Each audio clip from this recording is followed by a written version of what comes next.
1887. The year was etched in alkali dust on the very soul of the New Mexico territory. The wind in Salt Cedar Bluff didn't just blow, it scraped. It came off the high salt flats carrying a taste of grit and ancient dryness, peeling paint from the false-fronted stores and rattling the tin roofs like a gambler shaking dice. The sign for the Last Chance Saloon swung on one hinge. Its painted lady faded to a pale ghost, her smile covered in the same white dust that coated the thresholds and the watering troughs. This was the world Marigold Finch knew. At 22, her hands were older than her face. They were pickled red and raw from the lye soap and boiling water at Widow Larkin's boarding house. Marigold was the laundress, the mender, the cleaner of messes left by men who passed through, leaving behind sweat-stained shirts and the smell of cheap whiskey. She lived in a closet room behind the kitchen, a space that smelled of starch and drying herbs. And she was, in all practical terms, invisible. Until the debt. "It's not a request, Marigold," Silas Croft said. He ran the General Mercantile, and he held the ledger book that had damned her. He was a man whose waistcoat was always too tight, straining over a belly fed by other people's desperation. They stood in the back room of the Mercantile, surrounded by the smell of burlap, coffee beans, and cured tobacco. Croft had called her over on the pretense of a fabric order for the widow. "Your father," he continued, tapping the book with a thick finger, "left a mark of $60, a considerable sum. He had a taste for fine tools and tinned oysters, it seems." Marigold stood straight. She would not let him see the tremor in her hands. "My father is gone, Mr. Croft. I am paying what I can. The Widow Larkin gives me board and $2 a week. I give you one of them." $1 a week? Croft sighed, as if wounded by her arithmetic. "At this rate, my grandchildren will be collecting from yours." No, a situation has presented itself. A solution." He leaned in, his voice dropping to the oily tone of conspiracy. "Rhett Holiday, up at the Hollow Spur Ranch. He's particular. Hasn't had anyone inside that house in years. He sent word to me. Needs supplies. And he needs a cleaner. A deep clean." Marigold knew the name. Everyone in Salt Cedar Bluff knew the name. Rhett Holiday. The man who existed only as a rumor. A silhouette seen at dawn riding the high ridges. 36 years old, they said, a man hollowed out by grief. "He lost his wife and his boy," Croft said, waving a hand dismissively. "The smallpox, 3 years back, terrible business. They say the house is exactly as she left it." Marigold's blood ran cold. This wasn't a job. It was an eviction. He was sending her from the relative safety of the boarding house, noisy and rough as it was, to the absolute isolation of a grieving recluse's ranch. "You will go," Croft stated, closing the ledger. The sound was final. "You will work for Mr. Holiday.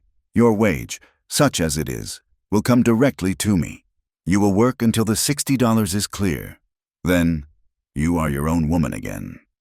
"And if I refuse?" Her voice was low, but it didn't crack. Croft smiled, a damp, unpleasant expression. "Refuse? Then I take it to Sheriff Kessler.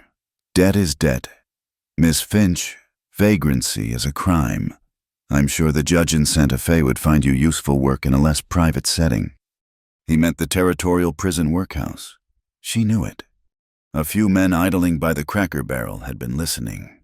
One of them, a mule skinner named Jeb, let out a harsh laugh. "Holiday, that girl ain't going to clean. She's going to be ghost keeping." His friend chimed in, spitting tobacco juice near the door. "Heard he hasn't spoken a full sentence since the burial. That place don't need sweeping. Croft, it needs an exorcism." And then, the line that sealed her fate, spoken by Jeb with a cruel grin. "He needs cobwebs cleared and a heart to find his way home." The men chuckled. Marigold felt the heat rise in her neck, a hot, suffocating shame. They were talking about her as if she were a piece of meat being tossed to a stray dog. She turned. Not to Croft, but to the front counter. She had just been paid her $2 for the week's laundry. She had already set aside the $1 for Croft. The other dollar was in her pocket, and on the counter, where a cattle buyer had left it after she'd scrubbed the mud from his coat, was a single nickel. Her tip. Her only tip that month. She had planned to buy a length of blue ribbon with it, a foolish, small vanity. Her hand went to her pocket, bypassed the dollar coin, and closed around the nickel. She walked back to Silas Croft. The men quieted, watching. She did not beg. She did not cry.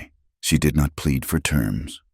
She opened her palm and placed the nickel firmly on the open ledger, right on top of her father's smeared signature. The small sound of metal on paper was louder than the men's laughter.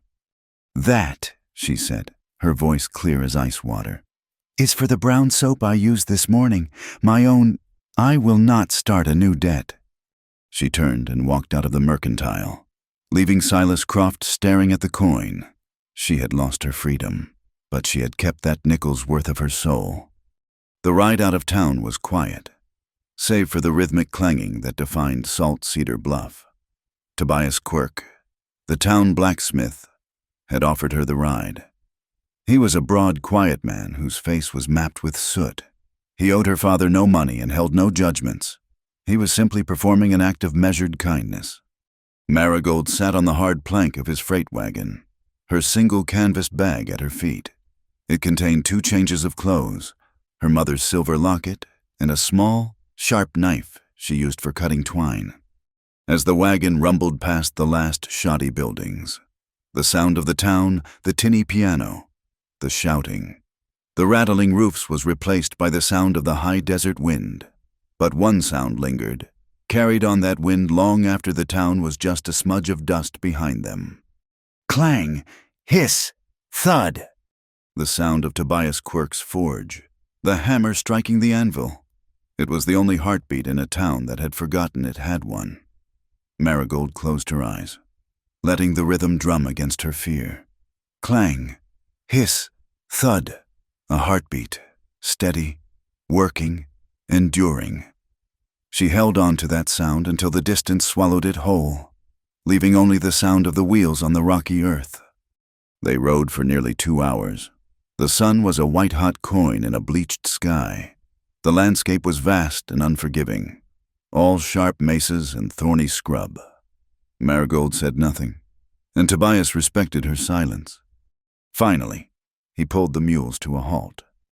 "This is it," he said, his voice low. "Hollow Spur." Marigold looked. It wasn't a ranch so much as a scar on the land. It sat low in a shallow basin, defended from the worst of the wind by a rise of sandstone. The house was built of thick, dark-stained timber, its color deep and somber. A long, low barn stood to the left, its roofline sagging slightly in the middle. There was a stone-lined well and a series of corrals, all empty. The grass in the yard wasn't green. It was a patchwork of dry gold and bare dirt, like a threadbare quilt. The place was suffocatingly still.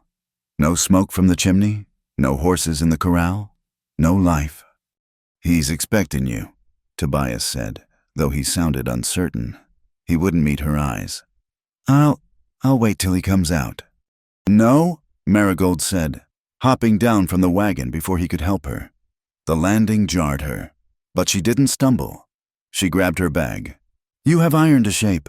Mr. Quirk, go on back. Miss Finch Marigold. If he's unsuitable, you walk. You hear me? You walk back. Doesn't matter the time. You come to the forge." She nodded, a small, tight gesture of gratitude. "I'll be fine." She watched him turn the heavy wagon around. The sound of his departure was a profound loneliness.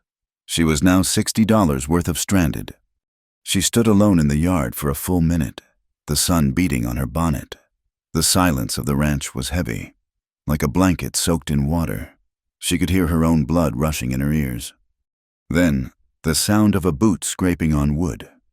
The front door of the dark house opened, not wide, but just enough. A man stepped out onto the porch, letting the screen door slap shut behind him. He was tall, broader in the shoulder than she'd expected. He wore dark trousers and a plain cotton shirt, the sleeves rolled to his forearms. He was all angles and shadows, and the brim of his hat cast a deep shade over the upper half of his face, leaving only a strong jaw stubbled with several days' growth. He did not move. He just watched her, like a hawk watches a rabbit, trying to decide if it's worth the effort to stoop. Rhett Holiday. Marigold's hands, raw as they were, clenched at her sides. She would not fidget. She would not look away. Finally, his voice came.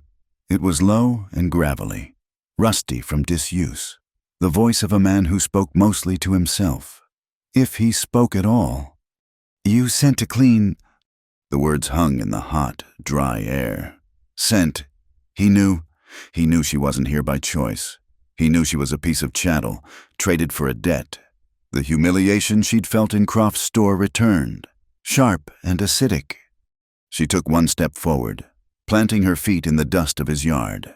She lifted her chin, meeting the black shadow where his eyes should be. Her answer was sharp and clear, cutting through the heavy stillness. "I came to make it clean." She set her bag down by her feet, a small, definitive thud. "I did not come to bow." There was a long silence. The wind rustled the dry grass. A bead of sweat traced a line from her temple down her jaw. She didn't wipe it. Rhett Holiday was perfectly still. She thought for a moment he might just turn around and go back inside, leaving her to bake in the sun. Then he moved. It was a small gesture, but it changed everything. He tipped his hat back, just an inch, but it was enough for the light to catch his eyes. They weren't mad. They weren't cruel. They were a pale, startling gray, clear as water, and filled with a profound, aching emptiness. He looked at her, truly looked at her, taking in the cheap bonnet, the defiant chin, the lie-burned hands. He looked past her, at the disappearing dust cloud of Tobias Quirk's wagon. Then he looked back at her. "There are no servants here," he said, his voice flat. He paused, and his gaze sharpened, as if testing the iron in her spine. "Unless you want to be one." The air shifted. The tension didn't break, but it changed shape. It was no longer the simple, brutal dynamic of creditor and debtor. It was something else. Two people, anchored by loss and pride, standing on opposite sides of a dusty line. The rein was pulled taut, balanced perfectly between them. High above, so high it was almost invisible, a lone red-tailed hawk let out a piercing cry. Its shadow, dark and sharp, sliced across the bright yard, cutting the space directly between where Marigold stood and the porch where Rhett watched. It was a line drawn by the sky, a warning, or perhaps, just maybe, an invitation. He stepped back, holding the door open. It was not a gesture of welcome. It was an acknowledgement of her presence. Like a man moving aside for a stray animal he had decided not to shoot. He left the space for her to fill, and Marigold, bag in hand, crossed the threshold. The air hit her first. It was the smell of a place where the windows had not been opened for 1,000 days. It was the smell of cold ash in the hearth, of leather harness oil, of mice, and of something profoundly stale. The trapped scent of a life interrupted. Beneath it all was the faint, dry smell of old lye soap, a smell she knew well. But this was soap that had cleaned things for the last time, 3 years ago. Her eyes adjusted to the gloom. The main room was large, built of the same dark timber as the outside. A massive stone fireplace dominated one wall, its maw black and cold. Dust was not sprinkled here. It lay in thick, gray blankets. It covered the floor, softened the edges of the heavy chairs, and filmed the glass of the lanterns. Against the far wall, a single coat hung from a wooden peg. It was a man's heavy canvas duster, dark with wear, but it hung alone. It looked less like an item of clothing and more like a statement. It was a story left hanging, a sentinel guarding the emptiness. She catalogued the room with a professional eye. The floorboards were wide-planked pine, scored and cracked, thirsty for wax. The mantel held a tin of tobacco, a pipe, and a small, whittled bird, all shrouded in gray. This was not a home. It was a tomb, and Silas Croft had sent her to sweep out the ghosts. "The kitchen," she said, her voice sounding too loud in the stillness.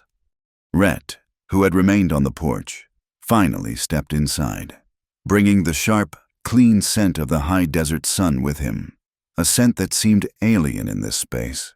He closed the door, and the light from the dusty windows dimmed. He nodded, just once. The kitchen was in the back. It was worse. A stack of plates sat on the drying rack, clean, but coated in the same film of time. The iron stove was rusted in patches. A side of bacon, long since turned to rock, hung from a hook. "I need water, rags, soap." "The well is deep," he said, as if that explained everything. He picked up a wooden bucket from the back porch. "I'll draw." She followed him out into the blinding sunlight. The silence between them was absolute. He worked the winch, his arms moving with a practiced, powerful rhythm. The muscles in his forearms knotted and released under skin browned by the sun. He hauled the heavy oak bucket over the stone lip of the well, the water dark and shimmering. He held the bucket out to her. Marigold reached for the handle. As she took it, the weight shifted, and his hand calloused, dry, and surprisingly warm brushed against the inside of her wrist. Her skin, tender and red from the Widow Larkin's wash tubs, registered the contact like a brand. It was the scrape of a man's life against hers. Rhett flinched. He pulled his hand back as if he'd touched the hot stove. His gaze snapped to hers, his gray eyes wide for just a second. Startled. It was the reaction of a man who had forgotten the feel of another person. He looked at his own hand, then at her, and a shadow of something, embarrassment, or maybe just memory, crossed his face. Marigold gripped the bucket handle, her knuckles white. The cold from the well water seeped into her skin. "Rags are in the barn," he said, his voice rougher than before. He turned away quickly, already walking toward the long, low building. "Brushes, too." He was walking fast, as if to outrun the small, accidental intimacy of the moment. Marigold set the heavy bucket down, took a breath to steady herself, and followed him. The barn smelled better than the house. It smelled of hay, dried manure, and the warm animal musk of the single horse she saw in the center stall. It was a tall gray mare with intelligent eyes and a nervous flick of her ears. As Rhett walked past, she tossed her head and sidled against the far wall, her hoof scraping the dirt floor. "Her name is Mercy," Rhett said, stopping at a storage locker. He kept his back to Marigold. "She doesn't take to strangers." Marigold looked at the horse. She saw the tension in the mare's neck, the white showing around her eye. She set down her empty bucket and walked slowly, not toward the horse's head, but toward her shoulder, letting the mare see her approach. She stopped about 5 feet away. She didn't hold out her hand in the foolish way townspeople did. She simply stood, her body relaxed, her hands open at her sides. She breathed in, slow and deep, and breathed out, a long, quiet sigh. "You're all right," Marigold murmured, not to the horse, but to the air between them. "It's just a new sound." Mercy's ears swiveled, flicked forward, then back. The tail stopped swishing. The mare turned her head, her nostrils flaring, and looked at Marigold. Marigold remained perfectly still. She breathed out again. "Just a new sound in the quiet." The horse took one step forward, then another. She stretched out her long neck and blew a warm, soft breath across Marigold's arm. Marigold didn't move. After a long moment, the mare's head dropped, the tension breaking, and she nudged Marigold's shoulder, as if asking for a scratch. Marigold smiled, a small, genuine expression, and finally raised her hand to rub the mare's forehead. She heard Rhett shift. He had turned around and was watching her, the surprise on his face open and unguarded. He had seen her defy Silas Croft. That was steel. He had seen her take the bucket. That was duty. But this was something else. This was a language he understood, a quiet mastery that didn't use force. He handed her a stack of rough canvas rags and a stiff bristled brush. "The lye soap is under the sink," he said. He led the way back to the house. As they reached the porch, he stopped, gesturing to the landscape. "Rice is in the burlap sack by the stove. The well water is spring-fed. It stays cold all summer." He looked up at the sky, a hawk-like, assessing glance. "Wind'll come from the north tonight. Be cold by morning." He wasn't giving orders. He was stating facts. He was describing the map of his world, assuming she was smart enough to read it. Marigold nodded. "I'll need a room, just a pallet." "There's a cot in the tack room. It's clean." He meant it was clean of ghosts. It was separate from the house. She nodded, and he left her, walking back toward the barn. His shoulders set in that familiar, solitary line. Marigold turned and faced the kitchen. It was her, the cold stove, and the bucket of deep, cold water. "All right," she whispered to the grime. "Let's begin." For hours, she worked. She was a force of nature. She tied her hair back with a leather thong and attacked the kitchen. She scrubbed the stove with sand and lye until the rust gave way to dull iron. She scoured the floorboards, pulling up layers of filth. She soaked the plates and submerged her hands in water so hot it nearly blistered her. But she didn't stop. She was reclaiming the space, not for him, but for her own sanity. As the afternoon sun slanted low, she paused. From her small canvas bag, she took 2 items. The first was a scrap of white cotton, torn from an old shift. She went to the newly cleaned kitchen window, cranked it open an inch, the hinges screaming in protest, and tied the scrap to the lock. It fluttered in the first breath of the changing breeze. It was a habit of hers, a way to anchor herself, a wind tie. She called it. It told her the mood of the air. Rhett had said the north wind was coming. Her wind tie would tell her when. The second item was more precious. It was a linen kerchief, worn soft as silk, with delicate, faded blue embroidery at the edges. Her mother's, her only link to a life before Salt Cedar Bluff. She unfolded it carefully, smoothed the creases with her damp hands, and folded it into a neat square. There was a small, empty shelf above the dry sink, a place for spices that were no longer there. She had scrubbed it clean. She placed the kerchief there, a small, white and blue flag of her own. She was stirring the pot of beans when Rhett returned. He stood in the doorway, and she felt his gaze. He wasn't looking at the clean floor or the gleaming stove. His eyes were fixed on the shelf. He stared at the small, folded piece of linen. He said nothing, but his jaw tightened. He looked at the white cloth fluttering at the window. He looked at her. He seemed about to speak, then simply nodded and took 2 tin plates from the rack. They ate dinner in the main room, at the heavy wooden table she had wiped down. Baked beans and hard cornbread she'd made in a skillet. They sat opposite each other. The silence was different now. It wasn't empty. It was filled with the sound of her scrubbing, the smell of soap, and now, the simple smell of warm food. They sat and listened to the house settle. Outside, the world was cooling, the heat drawing out of the packed earth with a sound like a long, slow sigh. Marigold's gaze drifted to the mantel, the whittled bird, the pipe, and next to them, a small, silver-plated picture frame, lying face down in the dust she had not yet disturbed. She looked from the frame to Rhett. He followed her gaze. For a long moment, he just stared at it. The frame held the epicenter of the house's grief. It was the thing too heavy to look at, but too precious to put away. Slowly, as if moving against a great weight, Rhett stood up. He walked to the fireplace. His boots were loud on the clean-swept floor near the hearth. He reached out a hand. his fingers broad and calloused. And gently, he picked up the frame. He held it for a beat.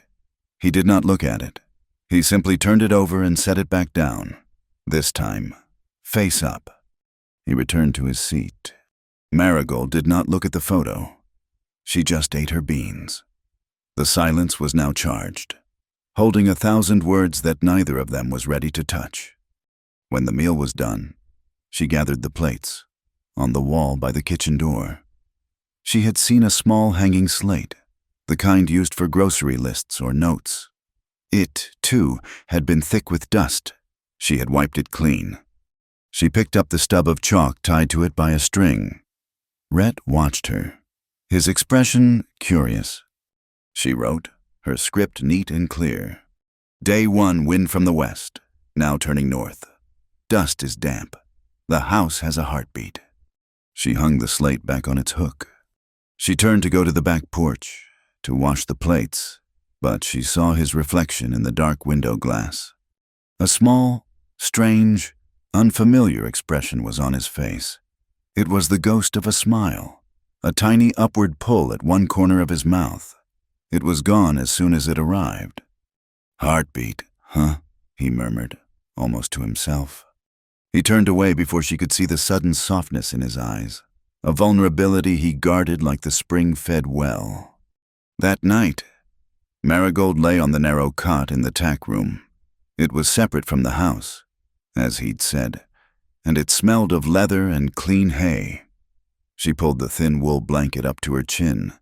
The north wind had arrived. It made the old windmill groan, a low, keening sound like a creature in mourning. She could hear, faintly, the scrape of his boots on the front porch of the main house. He wasn't inside. He was sitting out there, in the cold, keeping watch. She thought of his duster, the one that had hung like a dead man's memory on the peg. She had heard him take it down when he went outside. She imagined it swaying slightly in the wind, the empty sleeves moving, a silent bell, a mute wind chime, counting the seconds in a house that had forgotten time. She closed her eyes, but she didn't sleep. Far off, on the eastern horizon, the edge of the sky flickered, a silent, white flash, heat lightning. It lit the clouds from within, revealing their shape, then plunged the world back into darkness. It was a storm, still miles away, a promise of change, with no thunder yet to announce its arrival. A secret cannot survive in a place as dry as Salt Cedar Bluff. It needs moisture, shadow, and forgiveness. The high desert had none of those. And so, the news that the laundress girl from Widow Larkin's had not just been sent to Hollow Spur, but had stayed there for more than one day, traveled faster than a telegraph. It didn't ride a horse. It rode on the gusts of wind that rattled the buckets at the town well. Marta Bellamy, the wife of the mercantile owner, was the first to give it voice. She was a woman whose starched apron crackled when she walked, a sound that always preceded a judgment. 3 nights, she whispered to the widow Creed, her voice just loud enough to carry over the creak of the well pump. Alone. With him. It's a scandal. Is what it is. That poor girl. Croft should have known better. Or perhaps, the widow Creed said. Her eyes narrowed. The girl knew exactly what she was doing. $60 is $60. Marta, and Holiday's land has the only good water north of the flats. The whispers followed Marigold like a shadow when she drove Tobias Quirk's borrowed buckboard into town 4 days later. Rhett had given her a short list: flour, coffee, salt, lamp oil, and a small handful of coins. He had not looked at her when he'd handed them over, just stared at the barn wall. Tobias will lend you the wagon, he'd said. He'll put the goods on my account if the coin ain't enough. She felt the eyes, from the saloon, from the smithy, from the darkened windows of the boarding house she used to call home. The air was thick with it. Sheriff Orrin Kessler met her on the boardwalk outside the mercantile. He was a decent man, broad and slow-moving, his conscience visible in the worry lines around his eyes. He stopped, respectfully removing his hat. Miss Finch. Sheriff. She nodded, her hand tight on the list. I'm bound to ask, he said, his voice low, glancing around to ensure Marta Bellamy wasn't in earshot. You're settling in all right out at the Hollow Spur? It's a quiet place. He was asking if she was safe, if the grieving hermit had turned mean, if she was a prisoner of her debt. Marigold looked him square in the eye. It's a place that needs work, Sheriff, and I'm good at work. She paused, then gave him the truth, hard and clean. I'm better off than I was in debt, and I'm freer than I was at the widow's. Kessler searched her face. He saw no fear. He saw no shame. He saw only the flat, clear-eyed resolve of someone who had weighed her options and chosen the one that was hers. He nodded, satisfied. Well, you send word if you need anything. Anything at all. He put his hat back on. Her second trial was Preacher Abner Cole. He was standing on the corner by the feed store, his black coat absorbing the heat, his face pale and stern. He watched her come out of the mercantile, the small sack of flour in her arms. He didn't speak to her directly. He didn't have to. He raised his voice, as if addressing a small crowd that wasn't there. And the Lord spoke, he boomed, saying, Abstain from all appearance of evil. A woman's reputation is a fragile thing, a treasure given by God to cast it aside. To live in impropriety is to invite the devil to sit at your table. His eyes, the color of muddy water, slid sideways and rested on Marigold. It was not the sharp cut of a razor. It was the dull, bruising pressure of a blunt knife, meant to tenderize the soul before the judgment. Marigold did not hurry. She did not drop her gaze. She walked past him, her boots steady on the boardwalk, and loaded the flour into the buckboard. She would not let him see her break. But the whispers had other, more dangerous, ears. Miles away, in a dry arroyo where the smoke from their campfire was hidden by the canyon walls, the Cinder Jack gang heard the news. They were rustlers, hard men who lived off the unbranded and the unwatched. Their leader, a man known only as Cinder Jack, heard the rumor from a drunk trapper. Holiday's place, he ain't got no hands. The trapper slurred. Lost 'em all after the sickness. Just him. And now, they say he's got a woman up there. Cinder Jack looked at his men, a solitary rancher, already half mad with grief. Was one thing, a solitary rancher with a woman was another. A distraction, a weakness, a second pair of eyes, maybe, but untrained. He's got that spring, lark bone. One of his men said, his herd's always fat by winter. Cinder Jack nodded, stirring the fire. He pulled a worn leather book from his saddlebag. In it, he kept a rough map of the territory, marking ranches, waterholes, and patrols. He opened to the page for Hollow Spur. He drew a small, dark circle around the crude drawing of the ranch house. It was marked. Marigold returned to the ranch with the wind at her back. She felt the grit on her teeth and was grateful for it. The dust of the ranch was cleaner than the talk of the town. She set about her work. Rhett was gone, riding the north fence line. He left her alone, and she used the solitude. She was not just a cleaner, she was an organizer. The house was her domain, but the house was small. She moved to the storage room between the tack room and the barn. It was a cavern of neglect. Here, the grief was not in the dust, it was in the chaos. Tools were rusted, thrown in piles. Saddle blankets, stiff with old sweat, were heaped in a corner. Food for moths. Bridles and harnesses were tangled, the leather dry and cracking. It was the physical manifestation of a life that had given up. For 2 days, she worked. She was systematic. She swept the floor. She took every single piece of tack out into the sun. She scraped the rust from the tools, oiled them, and hung them in order of size. She soaked the blankets in the horse trough, beat them with a broom handle, and hung them over the corral fence to bake in the heat. She untangled the harnesses, testing each strap for weakness. Replacing the ones that were too far gone with strips of leather, she cut herself. She was reimposing a system on a life that had lost its own. She was, piece by piece, rebuilding the logic of the ranch. On the afternoon of the second day, she found the ledger. It was on a high shelf in the tack room, half buried under a stiff canvas tarp.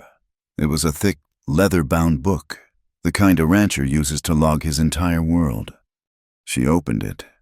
The first 50 pages were filled with Rhett's handwriting. It was not the script of an uneducated man. It was sharp, precise, and economical.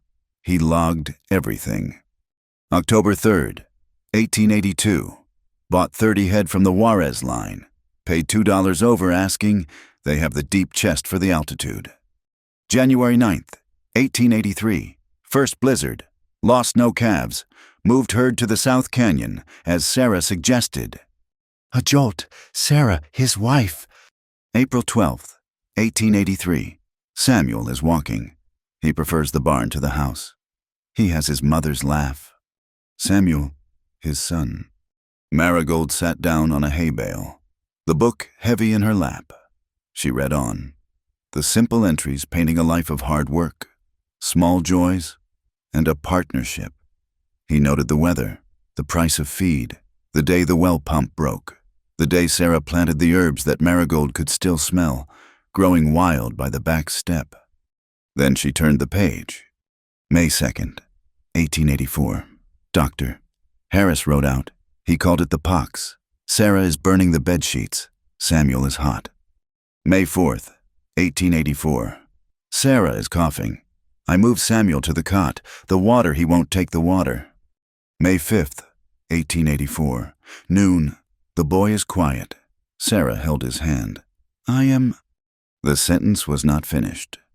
The next line, dated the same day, simply said May 5th, 1884. Sunset. Sarah. And that was all. The rest of the page was blank. She turned it. The next page was blank. And the next, dozens, perhaps hundreds, of empty, ruled pages waited. The meticulous record of a life had simply stopped. Marigold closed the book. She put her hand on the worn leather cover, feeling the silent weight of those empty pages. She now understood the dust, the neglect, the solitude. She understood his flinch at the well. It was not a life being lived. It was an epilogue being endured.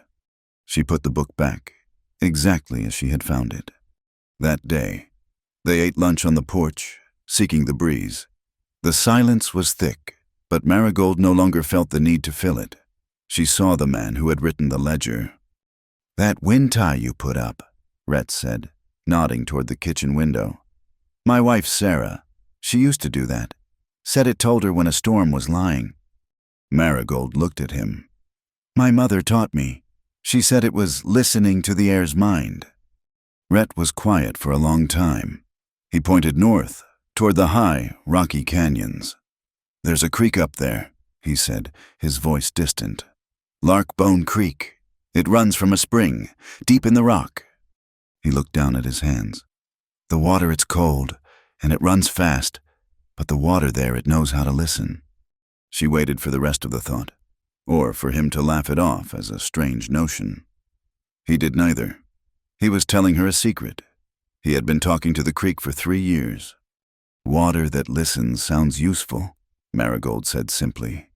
A small smile, the same ghost she'd seen before, touched his mouth. It is. The dynamic changed. It was imperceptible, but it was real. Later that afternoon, she stood on the porch and looked at the yard. Her wind tie was fluttering, pointing east. The wind's turning, she announced. She wasn't asking him. She was telling him. It'll bring the dust from the flats by sundown. This yard needs sweeping, or the kitchen floor will be a half-inch deep in alkali. She went to grab the broom. Rhett, who had been fixing a strap on the porch, stopped. He looked at her. He looked at the sky. He looked at the wind tie. He stood up. You're right. I'll haul the water barrel from the trough. We'll wet the ground first. It'll hold the dust better. He didn't give an order. He joined the work. He hauled. She swept. They moved around each other, a team, holding back the desert. Just as they finished, a wagon rattled up the path. Marigold froze. Rhett tensed. It was Marta Bellamy, her face set in a mask of neighborly concern, a large jug of milk in her hand. She pulled her horse to a stop, her eyes doing a rapid inventory. The swept yard, the clean porch, Marigold, her dress smudged with dirt, but her hair tied back neatly. Rhett, standing near her, his hat on. Mrs. Bellamy, Marigold said, her voice even. Miss Finch. Marta's gaze was sharp. It held 100 questions. I was just in the area, and I remembered how hot it's been. I thought you and Mr. Holiday might appreciate some fresh milk from our new cow. It was a test, a probe. It was the town, knocking on the door of their isolation. The gaze was pure curiosity, but beneath it was a warning. We are watching you. Marigold walked to the wagon. She held out her hands. That is very kind of you, Mrs. Bellamy. We were just boiling coffee. She took the heavy jug. It was cold. Thank you. She didn't linger. She didn't answer the unasked questions. She simply took the offering and walked back to the house. She passed Rhett, who was watching her, his face unreadable. She walked into the kitchen, which was clean and smelled of coffee. She placed the milk jug directly in the center of the wooden table, a white, solid presence. She had taken the outside world, the gossip and the judgment, and she had given it a seat at their table. She would not hide from it. Rhett came in behind her. He stood in the kitchen doorway, looking at the milk. He looked at the clean counters, at the newly hung slate by the door. He understood the gesture. She had not been shamed. She had not been cowed. She had accepted the token and, in doing so, had disarmed it. His gaze moved from the milk jug to the main room. He walked to the mantelpiece, where the silver frame sat, face up. He picked it up. Marigold watched, her breath held. He walked to the wall opposite the fireplace. There was a faint, clean rectangle on the wood, where the picture had hung for years, protected from the smoke and grime. A single dark nail was still there. Rhett lifted the frame. He settled it onto the nail. It was straight. He stepped back. Marigold could see it clearly now. A dark-haired woman, her smile small and private, her hand on the shoulder of a small boy. The boy was maybe 4 years old, wearing a hat that was far too large for him, his father's hat. Rhett looked at the picture. He looked at the memory of his wife and son, now hanging on the wall, no longer hidden on the mantel. He turned and looked at Marigold. He gave a single, sharp nod. It was not an explanation. It was not an introduction. It was an acknowledgement. They are here. You are here. I am here. The past and the present were now in the same room. That night, they sat on the porch. The swept yard was dark. The north wind, which Marigold's tie had predicted, was beginning to rise, but it carried no dust.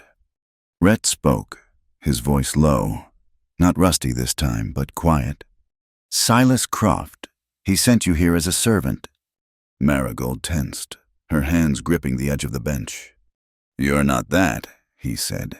He looked at the kitchen, toward the slate where she wrote her daily observations. You're the timekeeper. It was 3 days after Marta Bellamy's milk. 3 days of a tense, shared truce. The work had settled into a rhythm. Marigold managed the house, the stores, and the small world inside the fences. Rhett rode the boundaries, mending the lines, his presence a silent weight at the edges of the ranch. Then came the afternoon stillness. It wasn't a peaceful quiet. It was a suffocating one.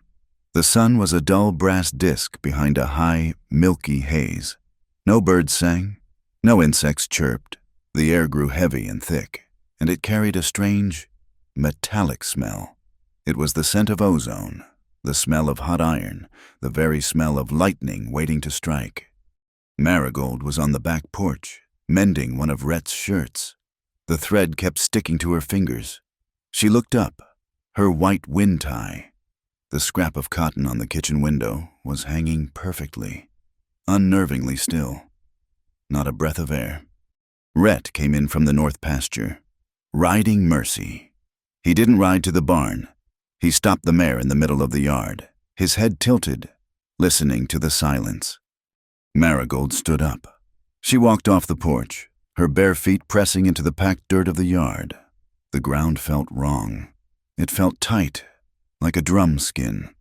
She walked to the corner of the small east barn, the one used for calving.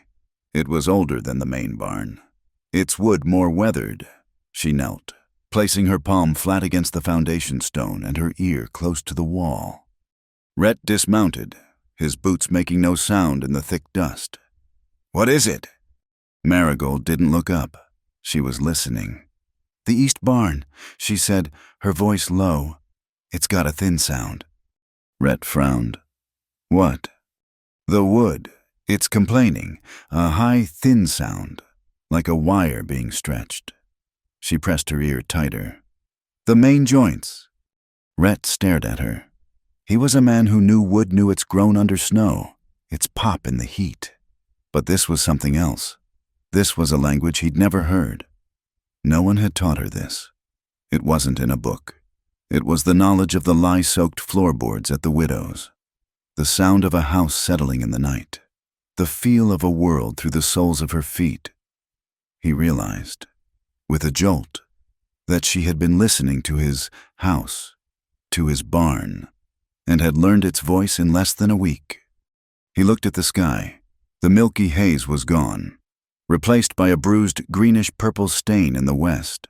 The clouds were moving fast, but in strange, conflicting directions. High up, thin wisps flew south. Lower, heavier clouds were boiling up from the northwest. They were shaped like sickles, like curved blades. "Calves," he said, his voice sharp. In the near pasture, a small group of young cattle had stopped grazing. They were clustered together, all facing southeast, their tails twitching, their heads low. And then the wind tie on the kitchen window, which had been limp, suddenly whipped straight out, pointing directly west. A second later, it reversed, snapping back east. "Jion guok chu," Marigold whispered, standing up, wiping dirt from her hands. "It's a dry squall, a bad one." Rhett didn't need confirmation. He was already moving, untying the rope from his saddle. "The herd. We have to get them into the main barn." "No," Marigold said, her voice sharp, certain. Rhett stopped, the rope half coiled. "What do you mean? No, it's the only cover." "The main barn will groan, but it will hold," she said, pointing. "But that east barn, the one with the thin sound, it'll go. And if the herd is bunched up, they'll panic. They'll crush each other against the fence line when it hits." "So what do you suggest? Miss Finch?" he snapped, the tension making his voice raw. "Scatter them," she said, meeting his gaze. "Drive them to the open pasture. They'll turn their backs to the wind and stand. They know what to do if they're not trapped." She pointed to the huge stack of last year's hay, piled high against the weak east barn's wall. "And that needs to be moved. Now. It's tinder, and it's leaning on a broken wall." He stared at her. Everything in his rancher's soul screamed to shelter his animals, to put them behind thick wood. But he had heard the certainty in her voice. He had seen her tame Mercy. He had heard her predict the dust storm, and he had just heard her diagnose his barn sickness. He didn't argue. He didn't question. He nodded. Once. "Take Mercy," he ordered, throwing her the reins. "Get the gate. I'll move the hay." "There's no time," she threw back. "The hay first. The spark comes before the wind." He didn't know why she said it, but he obeyed. He ran to the hay pile. Marigold was right behind him, grabbing a pitchfork. They worked in a frantic, silent unison. They didn't speak. There was no sound but the tearing of dry stalks and their own harsh breathing. The air was electric. Marigold could feel the static in her hair, making it lift from her neck. They were halfway through the pile when it happened. A piece of old baling wire, used to patch a fence post, was vibrating in the strange, charged air. It was rubbing, micrometers at a time, against the sun-baked post. A tiny blue spark, almost invisible in the greenish light, jumped from the wire to a loose wisp of straw. It didn't smolder, it exploded. The dry hay went up with a whoosh, a column of sudden, bright orange flame. "Bucket!" Rhett roared, throwing his body against the stack, trying to push the unburned hay away from the wall. Marigold was already moving. She didn't run for the well. Too slow. She ran to the horse trough, grabbing 2 heavy burlap sacks, the ones she'd used to clean the tack, and plunged them into the dark water. She ran back, the sacks dripping, weighing 30 pounds apiece. The fire was already licking at the barn wall, the old wood blistering. Rhett was beating at the edges with his hat, a futile gesture. "Stand back," she yelled. She swung the first wet sack, a heavy, sodden thing. It hit the base of the fire with a loud, wet thwump. The flames hissed, steam boiling up. She swung the second one, higher, smothering the flames that were climbing the wall. The fire fought back. An ember, lifted by a sudden downdraft, flew past her and landed in the loose straw scattered near the main barn's open door. Mercy, tied just inside, screamed. The sound was high and terrified. "The horse!" Rhett yelled, abandoning the smoldering hay pile. He ran for the main barn, but the mare was panicked. She was pulling back against her rope, her eyes white, the new, smaller fire blocking her exit. "Rhett, no, you'll trap her!" Marigold screamed. She grabbed the remaining pitchfork and ran into the barn, past the small, growing fire. She got behind the terrified horse, jabbing the rope's knot with the tines of the fork. The knot sprang loose. "Mercy, out!" she commanded, slapping the mare's rump. But the horse, trapped between the man at the door and the woman behind her, reared, striking the wall. "The side gap!" Rhett yelled, his rancher's instincts finally clicking with hers. "Get her through the side gap!" It was a narrow opening, a space between the barn wall and the corral fence, barely wide enough for a man, let alone a panicked horse. "Go, go!" Marigold shoved the mare's head toward the gap, pulling her, dragging her. Mercy balked, her hooves scrambling on the dirt floor.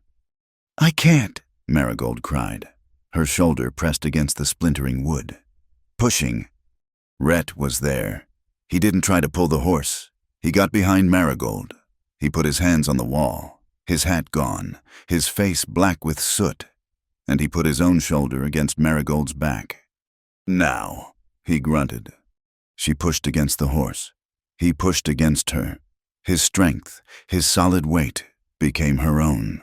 It was a single, unified force, the mare, squeezed between the two immovable pressures, shot forward, scraping through the narrow gap and into the open yard. They stumbled out after her, into a world gone mad. The wind hit. It wasn't a gust. It was a wall of solid force. It struck the ranch with a sound like a freight train, a deafening, abrasive roar. The air, which had been green, turned instantly to brown, a churning mass of sand, grit, and debris. "The porch!" Rhett yelled, his voice torn away by the wind. He grabbed her hand. It wasn't a touch. It was a rescue. His grip was iron, his calloused palm swallowing her smaller, raw one. He pulled her, half dragging her, as the world dissolved around them. They fell against the house wall, tumbling onto the covered porch, just as the sky opened. The squall line passed over. Crack! The sound was louder than a cannon. Marigold looked up. The thin sound she had heard was the east barn giving up the ghost. The wind found the purchase the fire had made, got under the roof, and peeled a 20-foot section of tin roofing off like it was paper. The sheet flew into the air, spinning, and vanished into the brown cloud.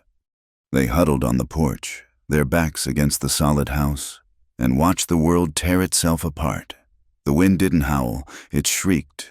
It lasted for 10 minutes, an eternity of violence. And then, as suddenly as it began, it was over. The wind dropped, the air, still thick with dust, grew quiet. The silence that returned was the silence of a battlefield after the guns go quiet. Marigold was on her knees, coughing, her lungs full of grit. Rhett was leaning against the porch post, his head down, breathing in ragged, deep gasps. His shirt was torn at the shoulder. She looked at her hand. It was stinging. She was still gripping his... She let go. He let go. Their hands fell apart. His soot-stained and scratched. Hers, red and blistered. For a second, their fingertips brushed. A moment of absolute stillness. The shared pulse of survival. It was the calm of a lake's surface just after a stone has dropped, the ripples spreading out, inevitable and silent. Rhett was the first to speak. His voice was a raw croak, torn by the dust and the shouting. He looked at her, his gray eyes clear and sharp in his soot-streaked face. "You feel the earth," he said. It wasn't a question. It was a statement of fact. Marigold pushed her hair back from her face, leaving a streak of grime on her forehead. She looked at the ruined east barn, at the scattered, smoldering hay, and at the sky, which was already clearing to a pale, washed-out blue. "The ground talks," she said, her voice just as hoarse. "It talks long before the sky ever shouts." A half-hour later, Sheriff Orrin Kessler rode in. He'd seen the smoke from town and the dust cloud. He rode into the yard and just stopped. He looked at the scene. The east barn was a wreck, its roof gone. A large hay pile was a black, smoking ruin. The yard was littered with debris. But then he looked closer. The main barn was untouched. The small fire near its door was out. The ground soaked.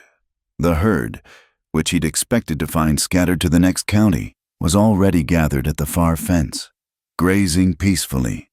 Mercy was standing by the well, drinking calmly. And on the porch, Rhett Holiday was nailing a loose board back down, while Marigold Finch, her face dirty but her movement steady, was sweeping the worst of the debris from the steps. It was not a scene of chaos. It was a scene of recovery, order, already reestablished. "Rhett," Kessler said, tipping his hat, his voice full of a surprise he couldn't hide.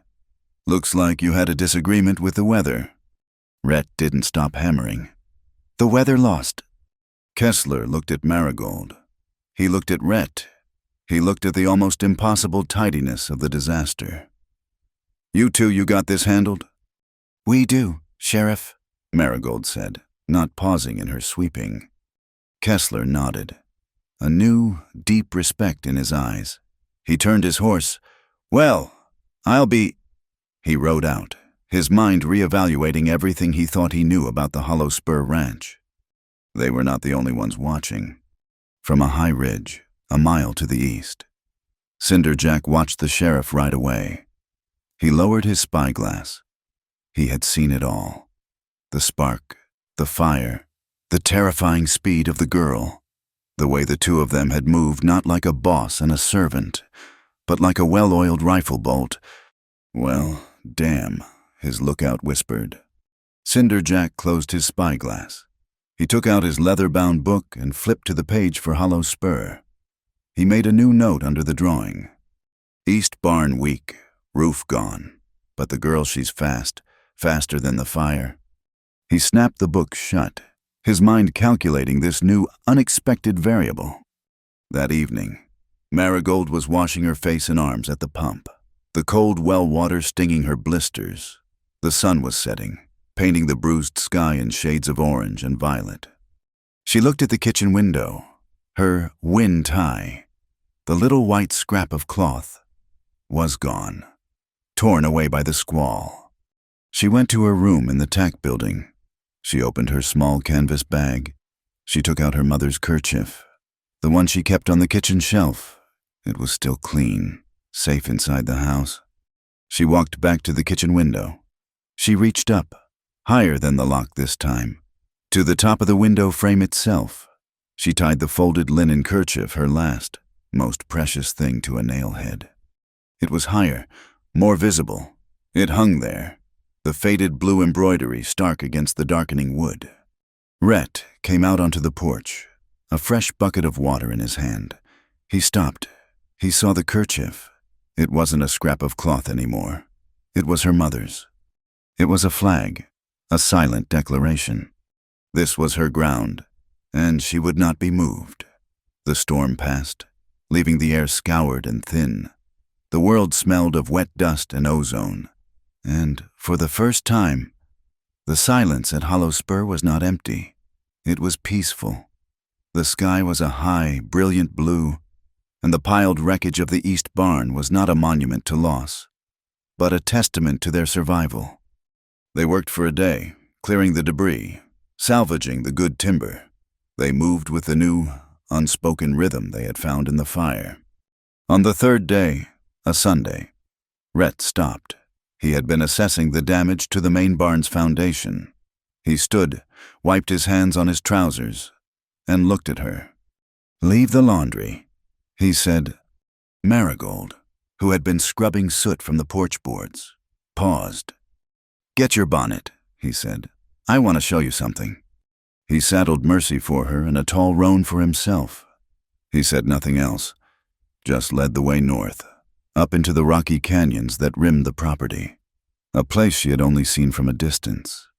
They rode for nearly an hour, climbing a narrow game trail. The air grew cooler as they gained elevation. The dry scrub gave way to tougher pines. And then, Marigold heard it. It was a sound so alien to this landscape that she couldn't place it at first. It was the sound of running water. The trail opened into a small, hidden canyon, a fissure in the rock, lush and green. A stand of tall cottonwood trees, their leaves shimmering gold in the sun, leaned over a narrow, fast-moving creek. The water ran clear and bright over stones so smooth and dark they looked like polished glass. "Larkbone Creek," Rhett said, swinging down from the roan. He tethered the horses to a low branch. Marigold dismounted, her boots sinking into soft, damp earth. The sound of the water was everywhere, a constant, liquid whisper. This was the place he had spoken of, the listening water. He walked to the edge and stood, looking down at the current. Marigold stood a few feet behind him, giving him the space. This was not her place to claim. This was his sanctuary. "I came here," he said, his voice quiet, almost lost in the rush of the creek. "After I couldn't be in the house, the silence, it was too loud." He knelt, picked up a flat stone, and turned it over in his calloused hands. The doctor came from Salt Cedar Bluff. He gave it a name. He said there was nothing to be done. Just wait. Keep them comfortable. Marigold watched the tension in his shoulders. He was back in that room 3 years ago. "The fever was high," he said, his voice flat, a man reciting a horrible, memorized fact. "Samuel, my boy, he was so hot, he kept asking for water, but he couldn't keep it down." He tossed the stone. It hit the water with a quiet plunk. I sat between their beds. Sarah, she was quiet. She knew. She was trying to be strong for me. His breath hitched. Just once. Toward morning, the boy got restless. I took his hand.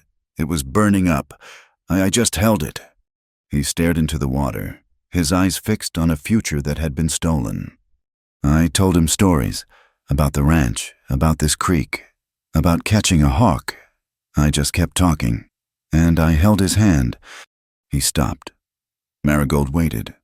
The creek filled the silence. "It got cooler," he whispered. His hand, I was so grateful. I thought the fever was breaking. He closed his eyes. I kept holding it. For maybe an hour, it just kept getting cooler, until it was just room temperature. And then it was cold. And I knew I had been holding, I had been talking to. He couldn't finish the sentence. He bowed his head. His shoulders shook, but he made no sound. His voice had not broken, as he'd recited the facts. But when he lifted his head, his gray eyes were blazing red, awash in the dry. Burning agony of a grief he had carried alone for more than 1,000 days. Marigold's heart ached. Words were useless. "I'm sorry," was an insult. It was too small for this. She turned and walked back to Mercy. She reached up to the bridle. No, not the bridle. She'd tied it to the saddle horn when they rode. She had taken her mother's kerchief down from the kitchen window that morning, afraid the wind would tear it for good. She had folded it and tucked it into her own pocket. She pulled it out, the soft, faded linen, her only inheritance. She walked back to Rhett. He was still standing there, a statue of regret, locked in that moment. She didn't speak. She didn't touch him. She just held out the small, folded square of cloth. He looked at it, confused. He looked at her. He understood. It was not an offering to wipe his tears. It was an offering of shared sorrow. It was the only thing she owned that was sacred, and she was letting him hold it. He did not take it. He was a man who knew not to accept a gift he couldn't repay, but he reached out one trembling hand, his fingers dark with dirt and calloused from work. He rubbed the soft linen, his thumb brushing over the faded blue embroidery. He closed his eyes, his whole body shuddering. His breathing, which had been harsh and ragged, began to slow. He was anchoring himself. He was holding her history, and it was letting him bear his own. He let his hand drop. She refolded the cloth and put it back in her pocket. They stood by the listening creek for a long time, and, for the first time, Rhett Holiday was not alone in his grief. They rode back in silence. But the air between them had changed. It was settled. They had survived the fire, and now they had survived the memory. In the days that followed, a new language developed between them. It was born of work and a shared understanding of the quiet. They were two solitary people, and they had learned to communicate without the clumsiness of constant talk. It started at the barn. Rhett was on the roof of the main building, replacing shingles torn by the squall. Marigold was in the yard, splitting kindling. She saw him pause, one hand on his lower back, a wince of pain. She went inside, poured him a cup of coffee from the pot, and brought it out. She didn't want to startle him by yelling. She walked to the porch and, with her knuckles, tapped twice, sharp and clear, on the main support beam. Tap, tap. High above. He paused his hammering. He looked down. She held up the cup. He nodded and climbed down. The signal was born. Tap, tap meant listen. It meant look at me. It meant I need you. The second signal came at the well. She was hauling a bucket, and her blisters from the fire had broken. Her hands were raw. As she heaved the heavy oak bucket over the stone lip, her grip slipped. Rhett was instantly there. He didn't grab the bucket from her. He simply placed his large hand over hers on the handle, steadying it. His grip was firm. He didn't take the burden, but he shared it, making it possible for her to hold on. His skin was rough against her raw palm. It became their second sign, a touch to the wrist. It meant, I'm here. It meant, are you all right? It meant, simply, okay. That night, the house was warm. The new chill of autumn was in the air, and Marigold had lit the fireplace for the first time since she'd arrived. The main room, once a tomb, was now a sanctuary. It smelled of clean wood, coffee, and the cinnamon she had sprinkled in a pan of hot water on the stove. She was making tea, a small ritual she had. Rhett sat at the table, cleaning the mechanism of a lantern, the small metal pieces laid out on a rag. He watched her. She heated the water. She put a pinch of black tea in 2 tin cups. He reached for the pot, but she put a hand out. Wait, she said, you have to do it right. He paused, a flicker of amusement in his eyes. You pour it in a circle, she instructed, taking the pot. She poured the steaming water in a slow, steady spiral into his cup. To wake it up. She did the same to her own. Now, she said, setting the pot down. We wait for 3 beats. She counted under her breath, a habit so old she didn't know she was doing it. 1, 2, 3. She looked up. Now, you let it rest. It has to decide to be tea. He looked at her, at the seriousness on her face, and the ghost of a smile touched his mouth. Decide to be tea. It's a choice, she said, nodding. like anything else. He picked up the cup. He drank. He was quiet, but his eyes were soft. He was learning her rhythms, her small, quiet magics. Later, the lantern was fixed, the tea was drunk, the mending basket was put away. The fire had burned down to a deep, glowing bed of red gold coals. The room was lit only by that warm, pulsing light. Rhett was standing by the hearth, one hand on the stone mantel, looking at the picture of his wife and son. Marigold finished wiping the table and hung the cloth. She didn't go to her room in the tack building. She walked toward the fire. She stopped a few feet from him. They stood in silence, the air warm between them, full of things unsaid. The firelight played on their faces, on the hard angles of his jaw and the soft curve of her cheek. She looked at him. He looked at her. The air grew thick, like the air before the storm, but this was a different energy. It was not a threat. It was a question. Marigold made the choice, slowly, giving him every chance to turn away, to stop her. She lifted her hand. She laid it flat against his chest. She could feel the solid muscle, the warmth of him through the cotton of his shirt, and beneath her palm, the steady, strong beat of his heart. She looked up at him. Her eyes asked the question her voice could not. Rhett's breath caught. He looked down at her hand on his chest, then back to her eyes. He understood. He gave a single slow nod. Then, he did something extraordinary. He took one half step back, a small movement. He was not rejecting her. He was giving her the space. He was yielding control. He was inviting her to make the choice, proving he would not take what she did not, of her own free will, offer. She stepped into that space. She pressed herself against him, sliding her hand from the center of his chest up to his shoulder. She laid her head in the hollow of his collarbone, her ear over the heart she had just felt. A long, shuddering sigh left him. His arms came up, slowly, as if he was afraid she might shatter. They wrapped around her, pulling her tight. It was a collision of two solitudes, a long, desperate embrace. They just stood there, holding each other, breathing in the scent of cinnamon, wood smoke, and soap. She tilted her head back. He looked down. Their foreheads touched. They shared the same breath. His hand, the one that had held his dying son's, moved on her back. He stroked her, from her shoulder blades to the small of her back, a slow, gentle mapping of her spine through the thin fabric of her dress.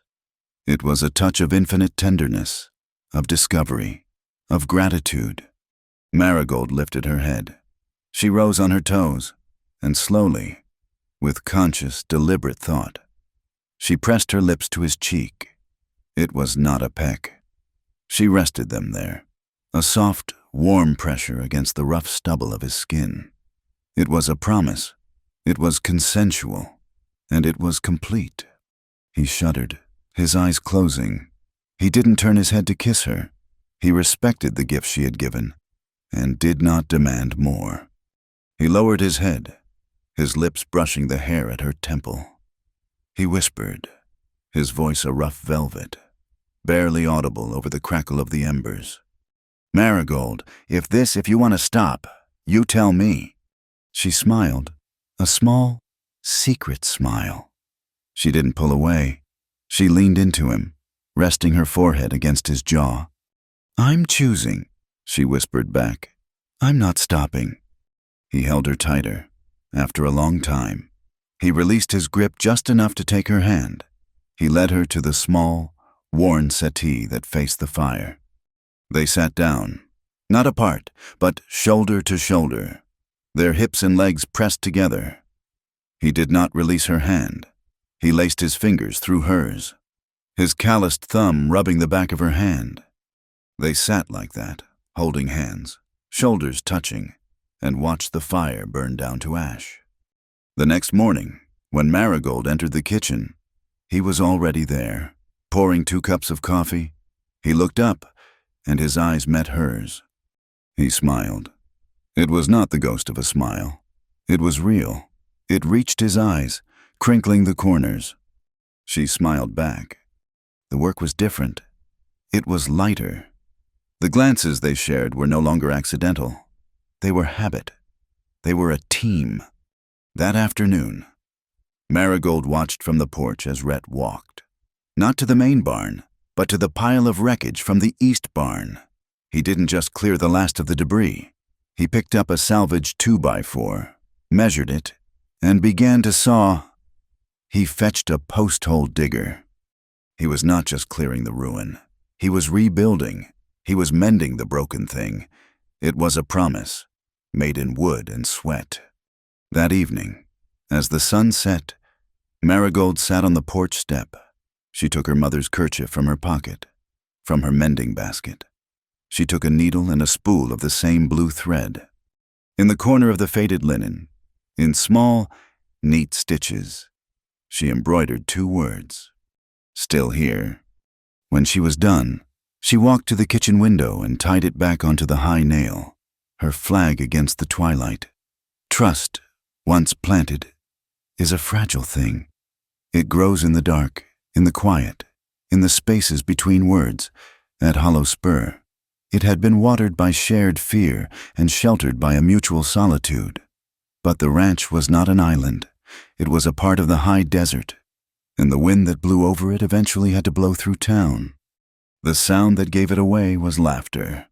It was a bright, clear sound, as out of place in Salt Cedar Bluff's gossip as a spring flower in the alkali flats. Rhett had been at the well, teaching Marigold how to reseat the leather washer on the pump. His hands, large and sure, moved with practiced ease. She had been watching his hands, not his face. "You have to gentle it," he'd said, his voice low. "It's not about force. It's not like taming Mercy. It's more stubborn. More stubborn than a half-wild mare," she teased. "Mercy wants to be understood," Rhett said, a rare, dry wit surfacing. "This washer just wants to be difficult." And Marigold had laughed. It was not a giggle. It was a full, clear laugh. The sound of a woman who was not afraid. A woman who felt safe. The sound carried to the main road, just far enough for the wagon of Marta Bellamy to slow. She was on her way back from the Creed Ranch. She stopped, pretending to check her harness. She saw them. Rhett Holiday, the hermit, the ghost of Hollow Spur, and the laundress girl. They were standing close, their heads bent over the well, and she was laughing. By the time Marta reached the mercantile, the laugh had metastasized. "I tell you, Silas, it was not the laugh of a servant," she declared, her voice carrying across the cracker barrels. "It was the laugh of a woman who thinks she's just inherited the place, clear as a bell." She turned to Alma Creed, who was buying flour. "Alma, you saw her. That stillness she has, it's not propriety. It's calculation. That poor man, lost in his grief. And she's in there, not just sweeping the cobwebs. She's nesting." "She's working off a debt," Alma said, her voice mild, but her eyes sharp. "Is she?" Marta shot back. "Or is she working her way into a deed that man hasn't smiled in 3 years? Now he's laughing by the well. She's charmed him. She's a will-o'-the-wisp, luring him. She's going to take that ranch, and his good name, right out from under him." The next Sunday, the pews were full. Preacher Abner Cole gripped the sides of his pulpit. Rhett and Marigold were not there. Their absence was a palpable void that the preacher intended to fill. "The good book teaches us to shun the very appearance of evil," he thundered, his eyes scanning the congregation. "A blunt instrument. A man's reputation is built in the light. A woman's modesty is her armor. To live in a house unchaperoned, unbound by the Holy Sacrament, is to invite dissolution. It is an offense against propriety. It is a house built on sand, and it will fall." After the service, Marta and the preacher cornered Sheriff Orrin Kessler by the church steps. "Sheriff, it cannot be allowed," Abner said, his face stern. "It casts a shadow on the whole town." Kessler sighed, resettling his hat. "What shadow is that?" "Abner, a woman doing an honest day's work." "It's the appearance," Marta hissed. "A young, unmarried woman, a solitary man." Kessler looked from one to the other. "Let me be plain. Propriety ain't my jurisdiction. Crime is— You tell me Silas Croft is holding that girl against her will, and I will ride out and bring her back. You tell me Rhett Holiday has laid one hand on her in anger, and I will ride out and put him in irons." He leaned in, his voice dropping.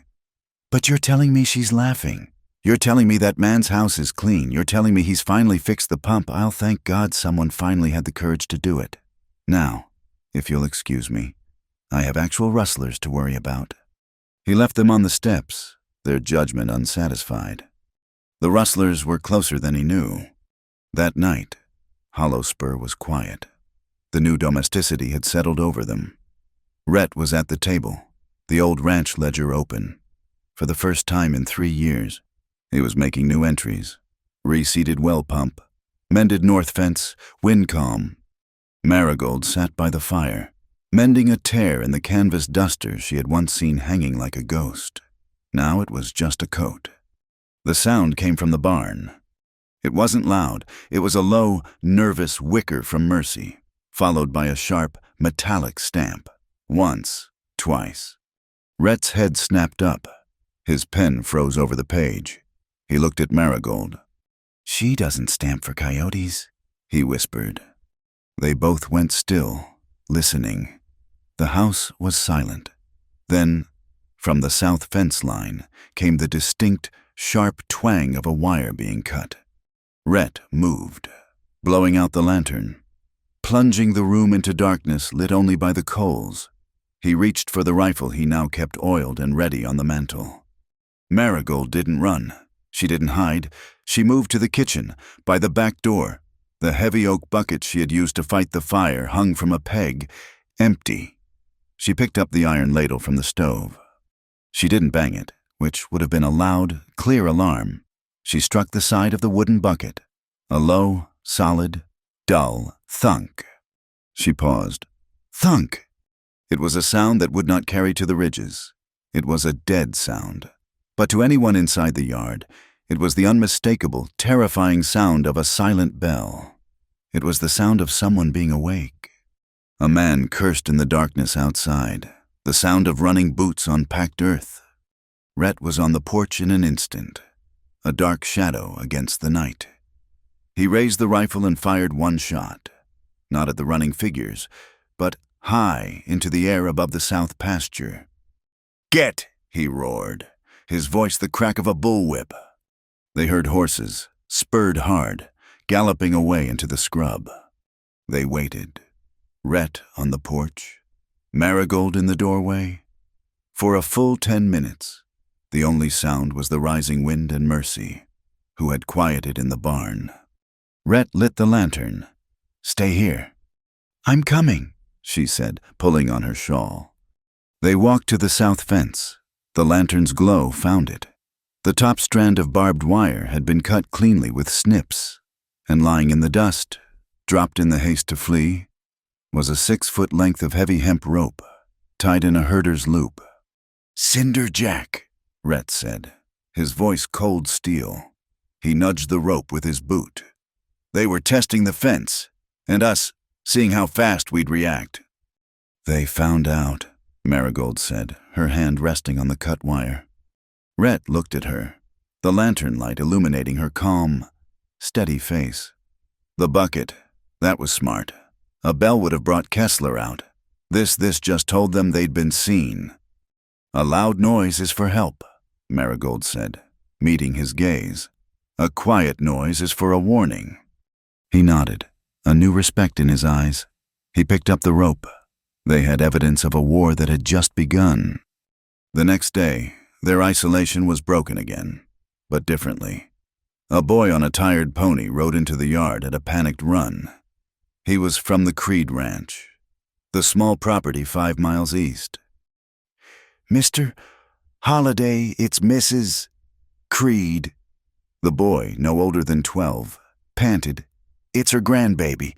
He's sick. The fever. He's shaking. And he don't make no sense. The doctor's in Red Kettle. Won't be back for 2 days. Rhett froze. The word fever struck him like a physical blow. He was back in that room, helpless, holding a hand that was growing cold. Marigold saw the color drain from his face. She stepped in, putting a hand on the boy's shoulder. What kind of fever? Hot, ma'am? Burning hot. But he says he's cold. Mrs. Creed. She's scared. Real scared. Marigold didn't hesitate. She was not a doctor, but she was a woman who had seen death. And she was a woman who knew herbs. She ran to the kitchen. She grabbed a small sack. She ran to the small herb patch by the back step, the one Sarah Holliday had planted, and ripped up a handful of mint. She grabbed 3 clean linen cloths. "Saddle Mercy for me," she called to Rhett. He was still standing there, paralyzed. Rhett now. "The order snapped him out of it. He ran to the barn." Marigold rode Mercy at a pace the mare had not run in years. She found Alma Creed in a small, dark cabin, kneeling by a pallet. A small boy, maybe 5 years old, was lying on it, his skin pale and slick, his body trembling in a violent chill. "He won't stop," Alma wept, wringing her hands. "I've put every blanket on him." "Get them off," Marigold ordered, her voice calm and absolute. "And get me a bowl of cool water, not cold, from the well, and put a kettle on to boil." Alma, startled by the command, obeyed. Marigold knelt. She did not coddle. She worked. She dipped a cloth in the cool water and began to gently, methodically, bathe the boy's face, his neck, his wrists. "We're not fighting the heat, Mrs. Creed," she said, not looking up. "We're inviting it out." When the kettle boiled, she steeped the mint leaves, filling the small cabin with a sharp, clean scent. "Can he drink?" "He won't take nothing." Marigold dipped a clean corner of cloth into the warm mint tea. She touched it to the boy's cracked, dry lips. He turned his head. She waited, then tried again. His lips parted, and a single drop of the warm liquid slipped past. She worked for hours, bathing his pulse points with the cool water, touching his lips with the warm tea. She sat by him, her hand on his chest, feeling the frantic, shallow breaths. She talked to him, her voice a low, steady murmur. "It's just a fever. It's just a little heat. You can let it go now. You're safe." Alma watched, her fear slowly turning to awe. Near dawn, the violent shaking stopped. The boy's breathing, which had been a ragged pant, deepened. He gave a long, shuddering sigh and fell into a true, deep sleep. The fever had broken.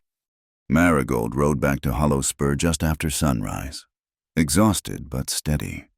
That afternoon, Alma Creed's wagon pulled into the yard.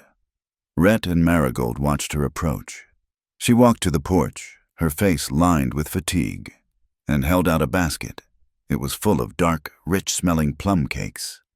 "He woke up," Alma said, her voice thick. He asked for breakfast." She handed the basket to Marigold.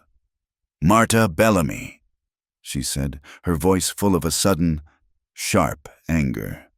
"Has a tongue that wags at both ends. You pay her no mind." She looked at Marigold, her eyes full of a gratitude that was deeper than words. "You have good hands, child, good, knowing hands." Alma Creed had picked her side. Kindness, sent out into the world, had found its way back. Preacher Abner, making his rounds, saw Alma leave the ranch. He heard, later that day, how Alma was defending the Finch girl in the Mercantile. He saw the plum cakes. He, a man of rigid certainty, felt the first unwelcome prickle of doubt. His next sermon was still about sin, but the fire was banked. The confrontation, when it came, was not at the church. It was at the feed store. Rhett and Marigold had ridden into town together for the first time to buy grain. Their arrival as a pair turned heads. The whispers were loud. A man, a drunkard who often rode with Cinderjack's crowd, was leaning against the porch post. He watched them load sacks onto their wagon. "Well, well," he slurred, a cruel grin on his face. "Look at Red Holiday. Finally bought yourself some new stock, prettier than the last." Marigold froze, her hand on a sack of oats. The public, grubby insult hit her like a slap. Rhett didn't move. He didn't tense. "How much she costin' you?" "Holiday," the man pushed, enjoying the attention. "Or is she paying you for the privilege of your land?" Marigold closed her eyes, the shame hot in her throat. She said nothing. Rhett turned. He did not raise his voice. He did not reach for his gun. He simply moved, stepping directly between the man and Marigold. He was a foot taller and 100 pounds heavier, and he used his size like a shield. He blocked her from the man's view entirely. The man's grin faltered. "You have something to say?" Rhett's voice was a low, deadly quiet. "You say it to me." He paused. Not to her. The air went still. The man, who had been leaning, straightened up. He had known Rhett the Hermit, a man of silence and grief. He was not prepared for Rhett the Protector, a man of cold, focused ice. He saw the man who had faced down the squall. I was just talking." The drunkard stammered. He looked for support, but the watching crowd suddenly found their boots fascinating. He slid away, muttering, and disappeared into the saloon. The crowd quietly dispersed. Rhett had claimed her, publicly. Rhett. Sheriff Kessler was standing by their wagon, his face grim. "That was well handled, but he's not your problem. Not your real one." "Cinderjack," Rhett said, loading the last sack. "Worse," Kessler said, his voice dropping.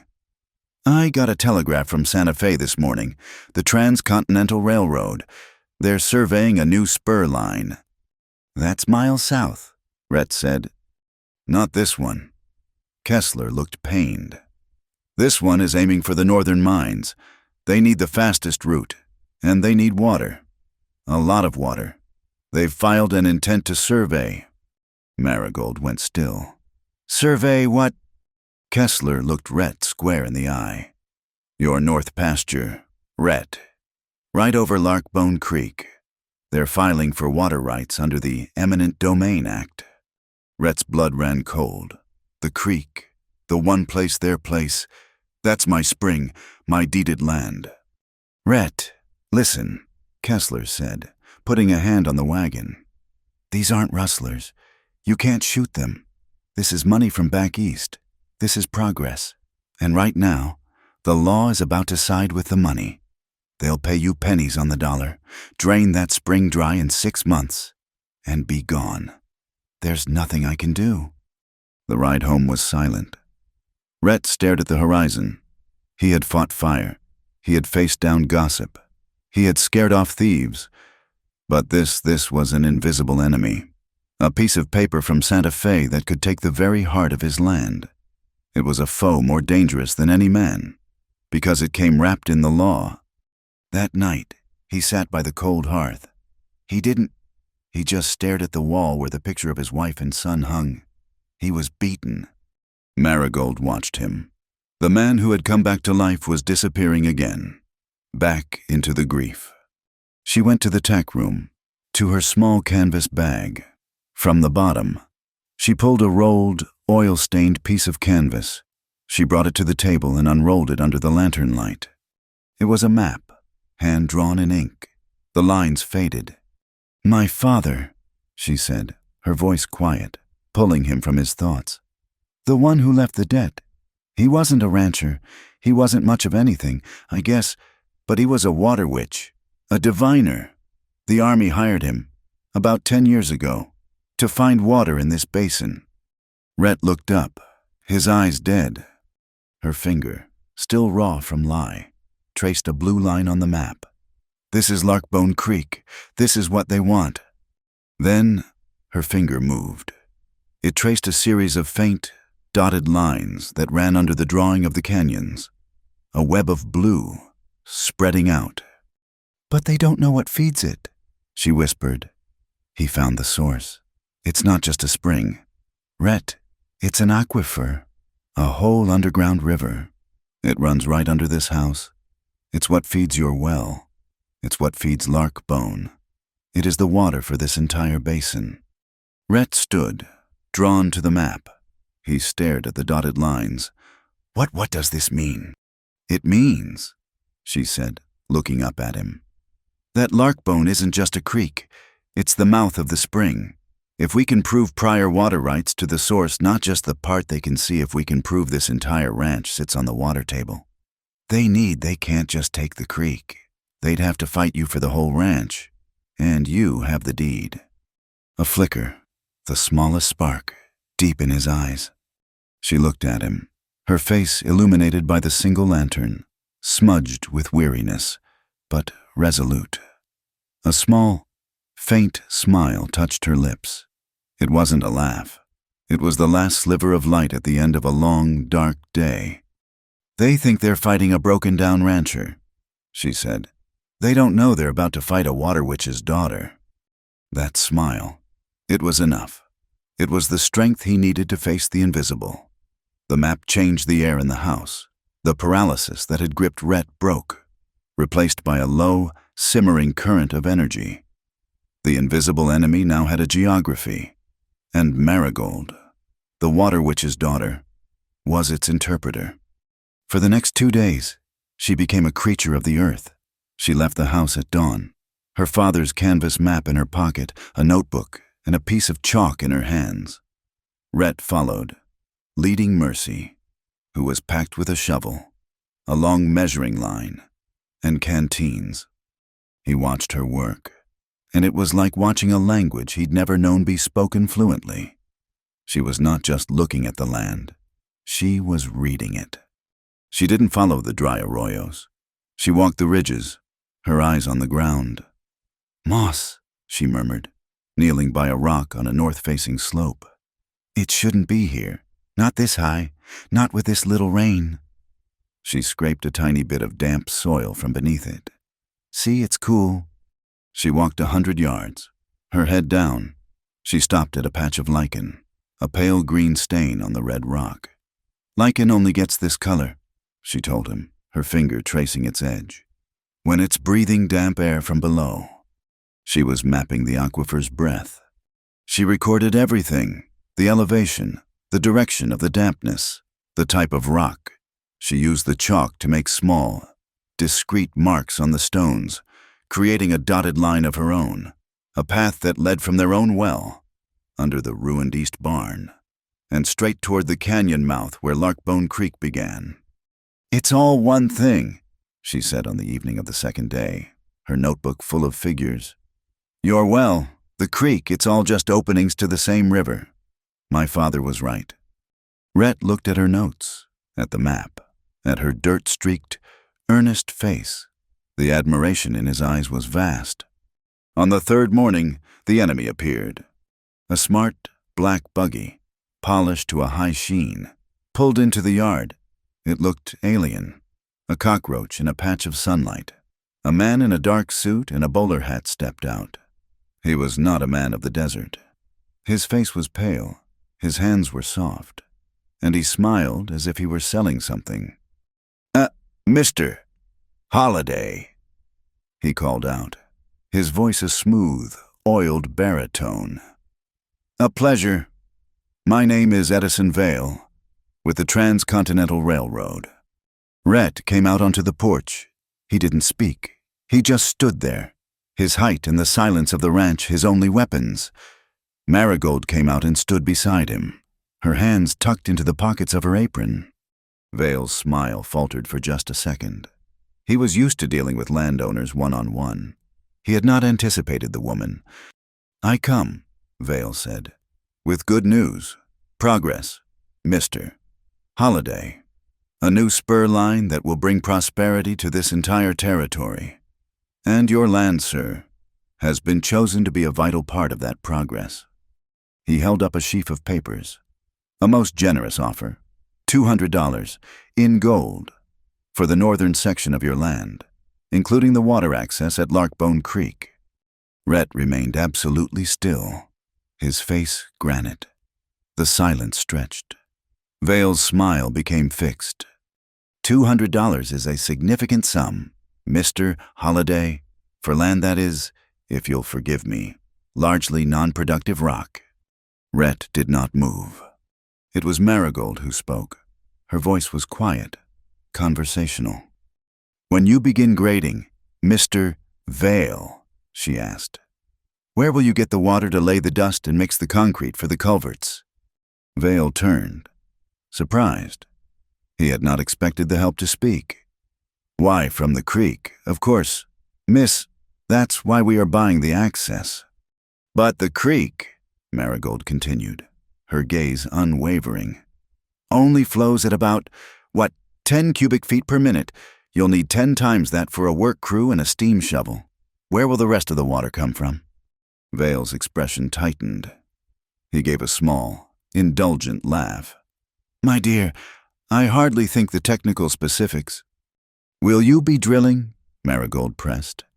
Because if you drill, you'll be tapping the main aquifer, the one that feeds the well for this house.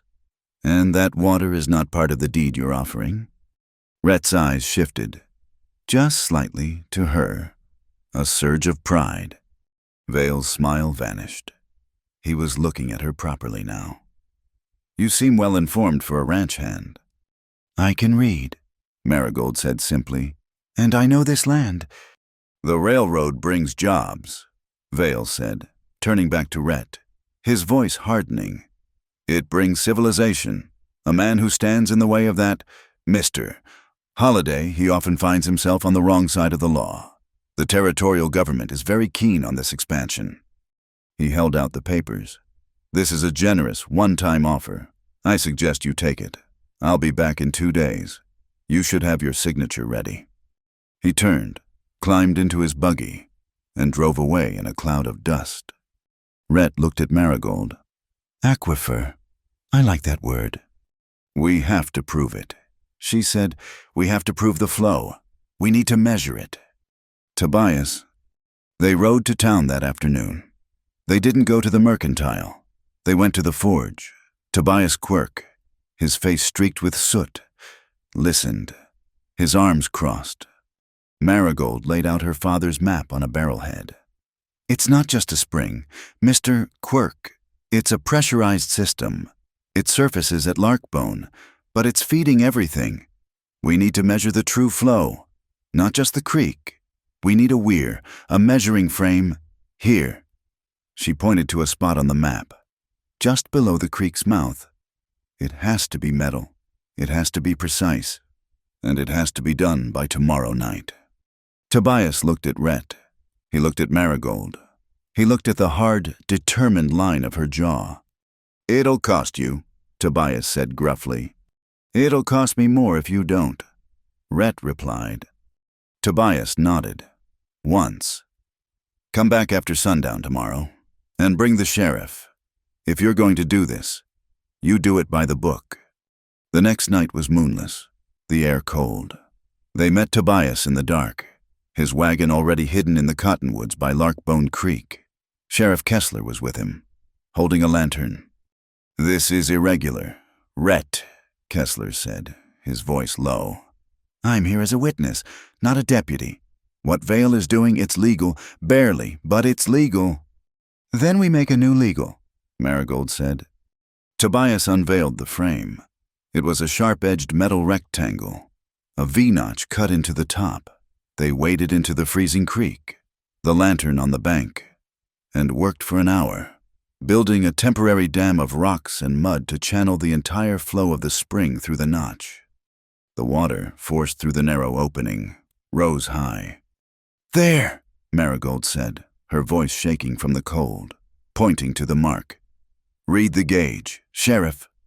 Kessler held the lantern close. He read the number, and his eyebrows shot up.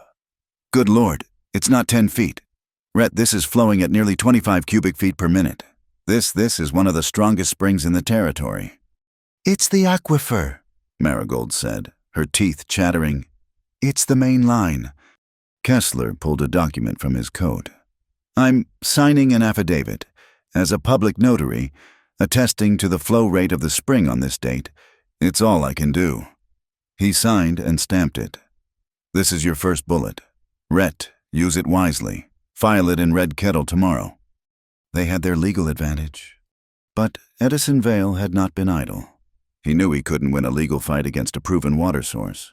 He needed the land signed over before Rhett filed the claim. He needed leverage. In the back room of the Last Chance Saloon, he met with Cinder Jack. A stack of gold coins sat on the table between them. I don't care how you do it, Vale said, his voice a low hiss. Burn him out, scare him off. But I need his signature on that paper by dawn, or our deal is off. And that new murder warrant from Santa Fe, it might just find its way onto Sheriff Kessler's desk. Cinder Jack looked at the gold. He's got that girl. She's fast. Then be faster, Vale said. The fire started just after midnight. It wasn't aimed at the house or the barn. It was aimed at her work. Cinder Jack's men rode by, tossing torches into the dry grass on the ridges, exactly where Marigold had made her chalk marks. The fire spread fast, a series of bright, hungry orange lines, racing up the slopes, burning away the moss, the lichen, the damp earth erasing the proof. Arette Marigold yelled, woken by the smell of smoke. They ran out onto the porch. The northern hills were ablaze. Her proof was turning to ash. They're burning the map, she breathed, horrified. It's just grass. It'll burn out, Rhett said, grabbing a rifle.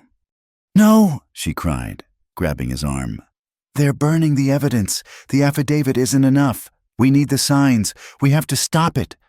She ran, not for the water trough, but for the newly rebuilt east barn. Rhett, seeing the desperation, the pure, focused fury in her, followed. The wagon, she yelled. And the sand. There was a large pile of sand left over from mixing the new foundation. It was damp from the night air. Load it? They worked like two parts of a single machine. He shoveled, his powerful arms moving in a blur. She hauled the heavy sacks onto the wagon bed. He hitched the roan in less than 30 seconds. They raced the wagon to the base of the ridge, the fire line crackling 100 yards above them. We can't outrun it. Rhett yelled over the roar. We're not going to, Marigold said, jumping down. She sliced open a sandbag. We're going to cut it off. We make a fire break. She started dumping the damp sand in a long, thick line, just ahead of the fire's path. Rhett grabbed the water barrels from the wagon, the ones he kept for the cattle. He began hauling them, 2 at a time, his shoulders straining, dumping the water onto the sand, packing it down, creating a solid wet barrier. She hauled. He poured. She spread. He hauled again. They didn't speak.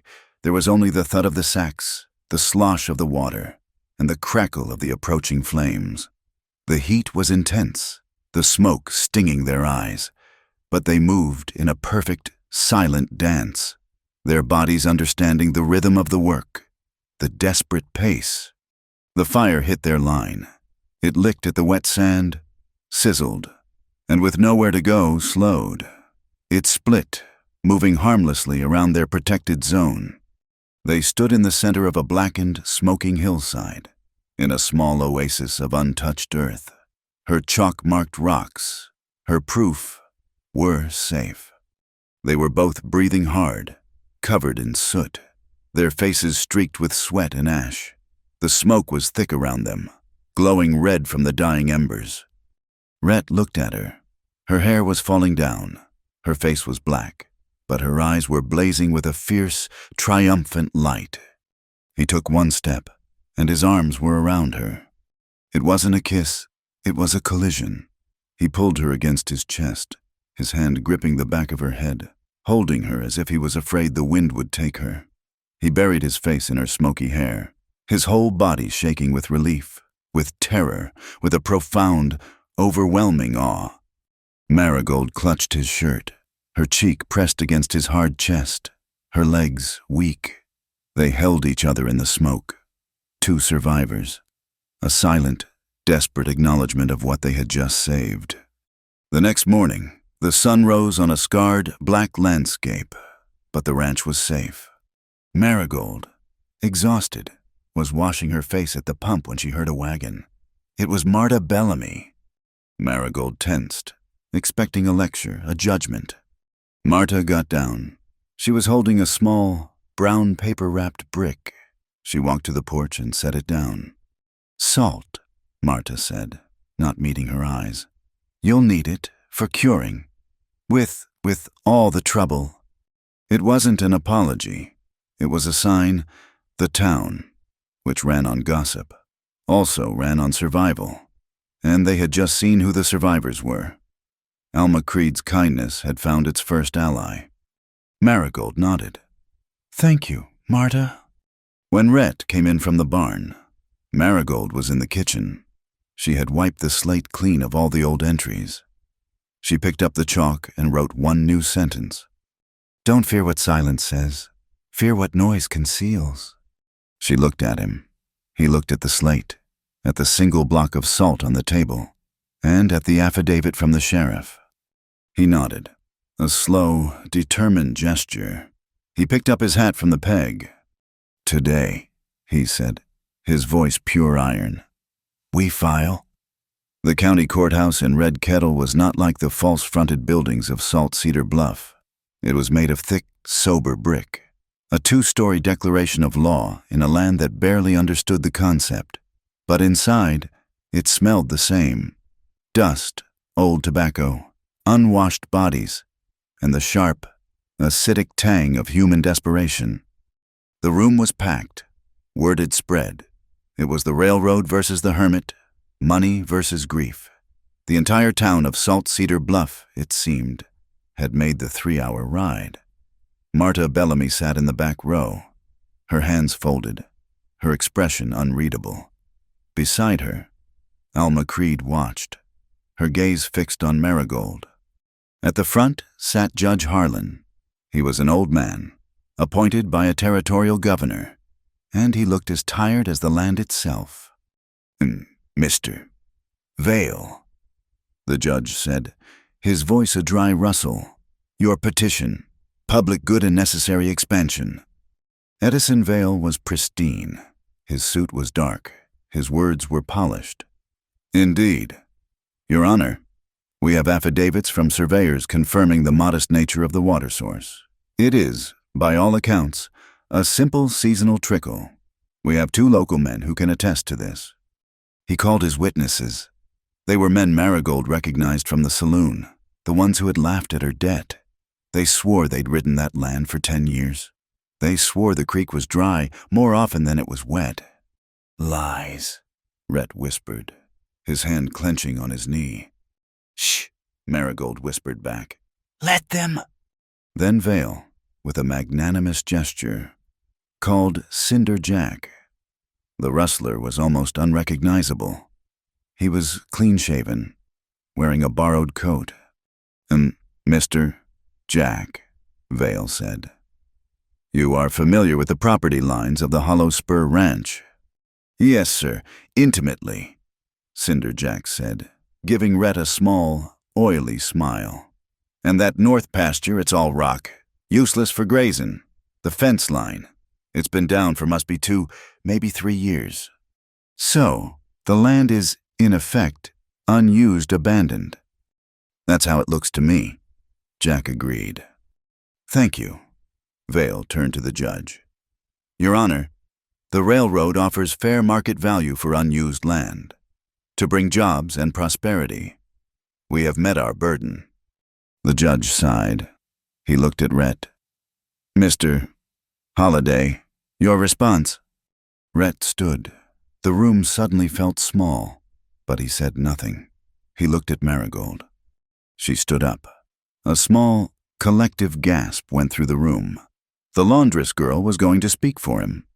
"Your Honor," Marigold said, her voice clear and steady, not a tremor in it. "Mr. Vale is correct. The creek looks modest, but what you see is not all there is."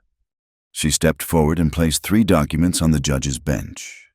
"This," she said, tapping the first, "is the signed affidavit of Sheriff Orrin Kessler, a sworn officer of this territory, attesting to the flow of Larkbone Spring.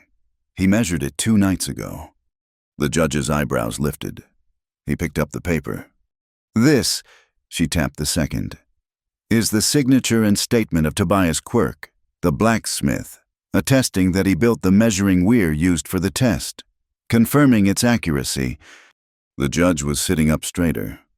"And this," she tapped the third, "is the filing receipt from your own clerk, dated yesterday morning, claiming prior water rights to the entire aquifer system, based on the flow rate of 25 cubic feet per minute." A loud murmur swept the room. 25, not a trickle, a river.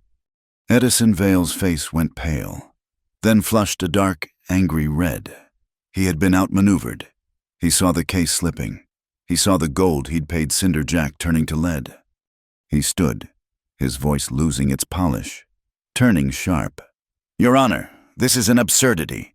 A last-minute fabrication by this woman." He turned, his arm outstretched, pointing directly at Marigold. He would lose on facts, so he would attack with shame. "Who is this woman?" he demanded of the court. "She is not his wife. She is not his kin. She is a laundress, a debtor, sent from a boarding house, who has been living alone in this man's house for weeks, unmarried, unchaperoned." Marta Bellamy stiffened. Preacher Cole, standing in the back, leaned forward. "Is this the kind of testimony this court will accept?" Vale sneered. "Testimony from a woman of questionable morals. A woman who has, by all appearances, attached herself to this broken man to seize his land." The crowd erupted. The whispers were ugly. "Shameful. Living in sin. Told you." Marigold did not flinch. She kept her eyes on the judge, but she could feel the heat of 100 judgmental stares. She was, once again, the girl in the mercantile, being traded for a debt. "That is enough, Mr. Vale," the judge said, his gavel hovering. "No, Your Honor." Rhett's voice. It was not loud. It was not angry. It was a deep, resonant calm that cut through every whisper in the room. He stood up, not beside Marigold, but 1 step in front of her. Placing his body between her and the crowd, he turned, not to the judge, but to the room. He looked at Marta, at Alma, at Preacher Cole. "You all knew me," he said, his voice carrying to the back wall. "You knew me when I was a husband and a father, and you knew me when I was a ghost. You knew this ranch when it was full, and you knew it when it was empty." He paused, then turned to look at the judge. "Mr. Vale is right. She was sent to clean my house, but she's the one who saved it." He turned his gaze back to Vale, and his eyes were cold iron. "You ask who this woman is." His voice dropped, and every person in the room held their breath. "This woman is the one who faced a dry squall when I was frozen. She is the one who fought a fire in the dark while your man, Cinder Jack, was running from the light. She is the one who rode to Alma Creed's house and saved her grandchild's life while this town was busy whispering." He looked back at the crowd, his gaze sweeping over them, a quiet, powerful indictment. "This woman," he said, and his voice softened, just a fraction, "is the one who keeps that spring alive, and she is the one who is trying to keep this town's conscience." He stepped back and stood beside Marigold. The silence in the courtroom was absolute. Alma Creed was openly weeping. Marta Bellamy was staring at her hands. The judge cleared his throat. He looked at Vale, his eyes hard. "You have an answer for that, Mr. Vale." Vale was sputtering. "He doesn't deny it. She lives there. It's impropriety." "I am not here to rule on impropriety," the judge snapped. "I am here to rule on water rights." He looked at the papers. "This is a strong claim. Mr. Holiday, this affidavit but the railroad survey will conflict.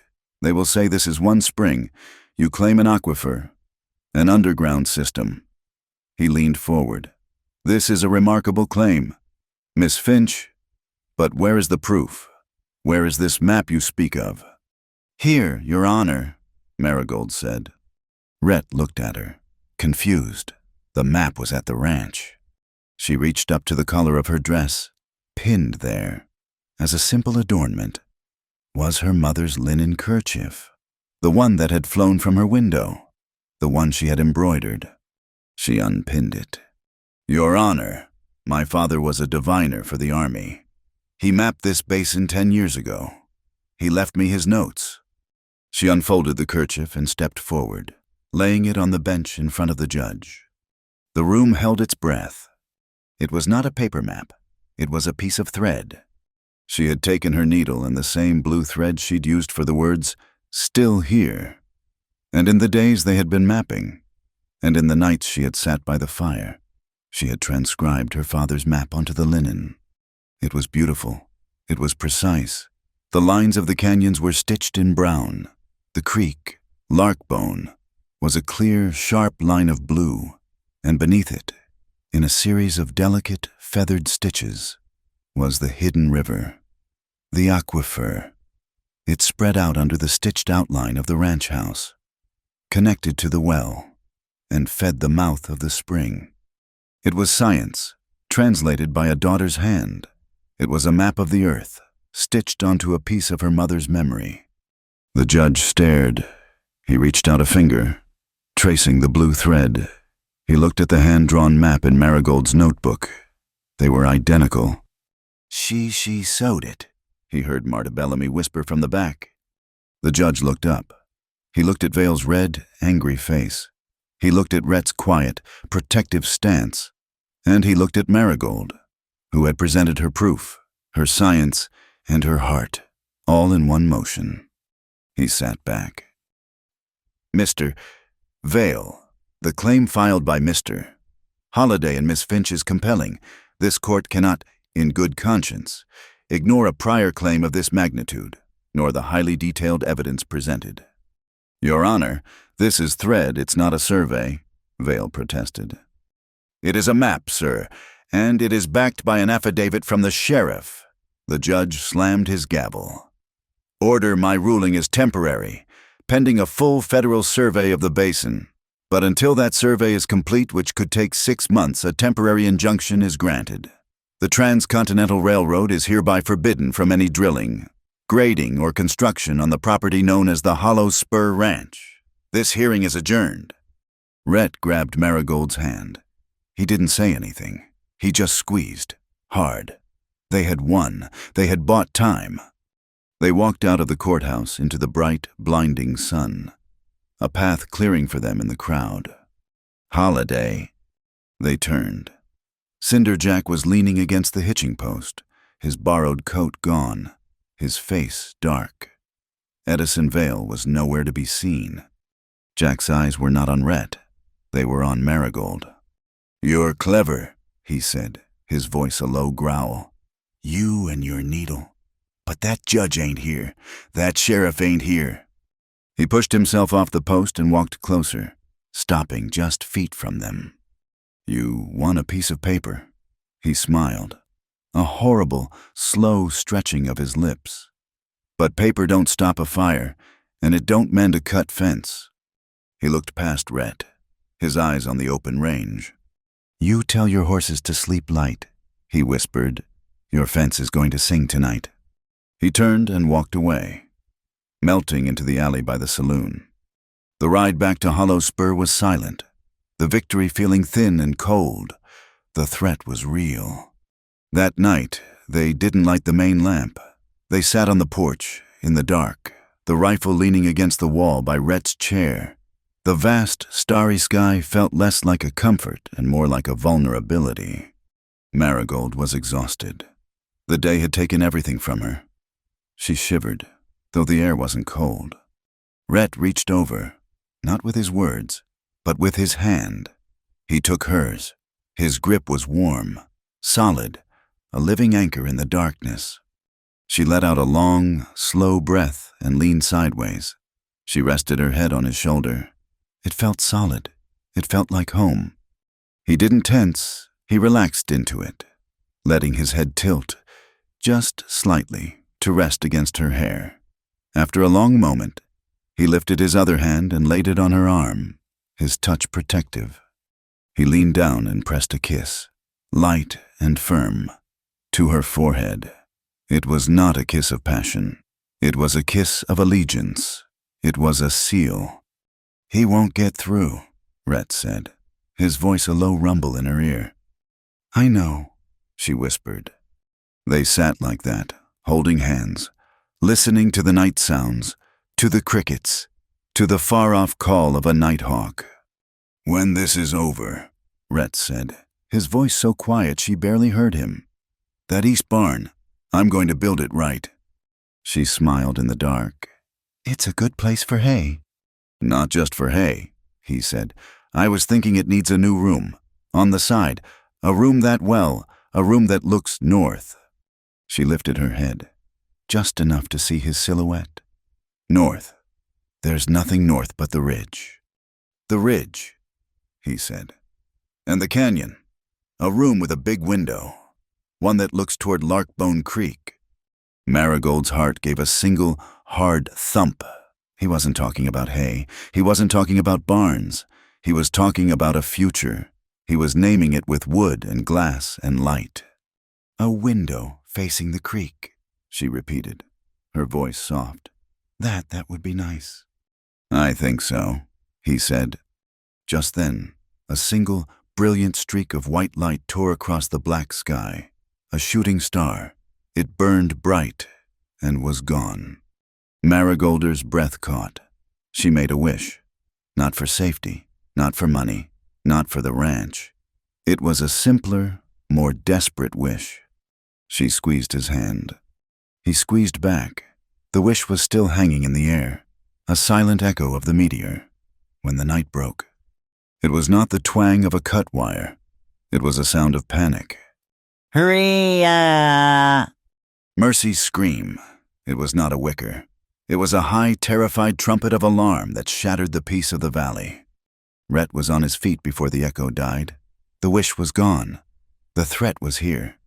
"He's not at the fence," Rhett said, his voice a low, hard growl. "He's in the pasture." From the darkness came a new sound, the thundering of hooves, not of a few horses, but of his entire herd, and with it the whoops and hollers of men, pushing them, scattering them. Cinderjack wasn't just testing the fence. He was running off the cattle, creating chaos, a stampede aimed directly at the ranch yard. Rhett didn't grab the rifle. He grabbed the long brass foghorn that hung by the door, a relic from his father's time on the river. He put it to his lips and blew. A deep, mournful, powerful boom rolled across the desert, a sound that carried for miles. It was not a cry for help. It was a signal, the one he had arranged with Kessler and Tobias. "We are under attack. Come now." "The barn," Rhett yelled. "Get the main doors open. Try to turn them." He ran for the corral, grabbing a rope, ready to try and head off the lead steer. Marigold ran into the house.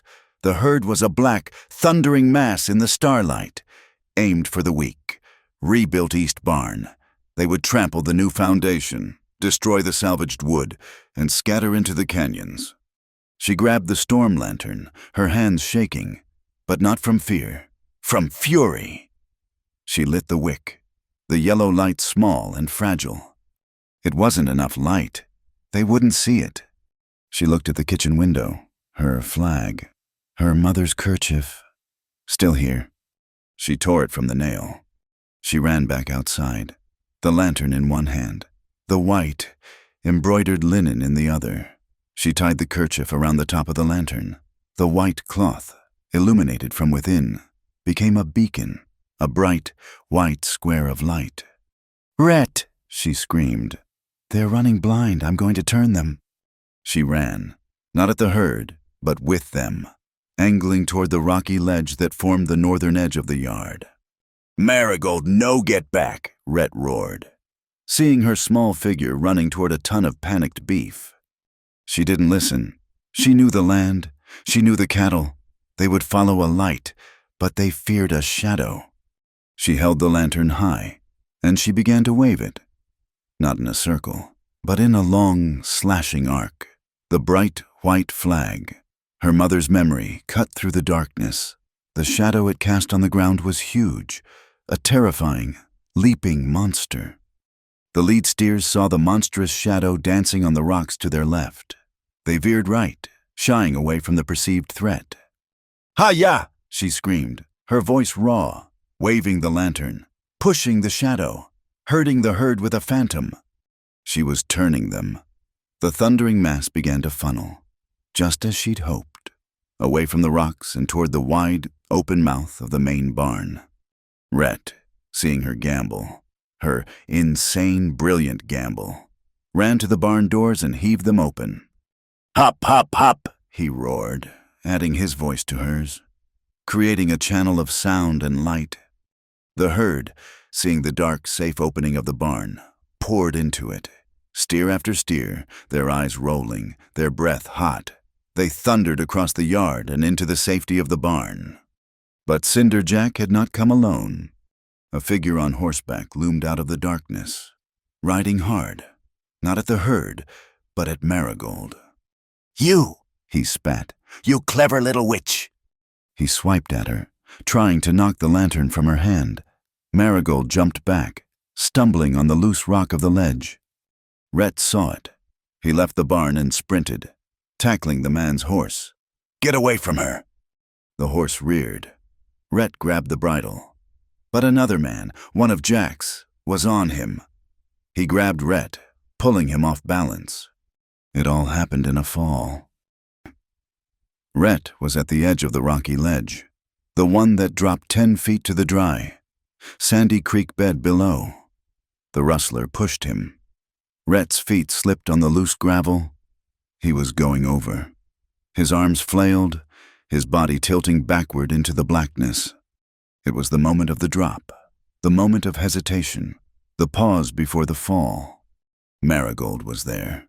She had dropped the lantern, which sputtered in the dust. She didn't think. She lunged. She didn't grab his hand. She didn't grab his shirt. She grabbed his forearm, her smaller hand clamping down with all the strength of her lie-burned, working life. Her grip was iron. She was not just holding him. She was anchoring him.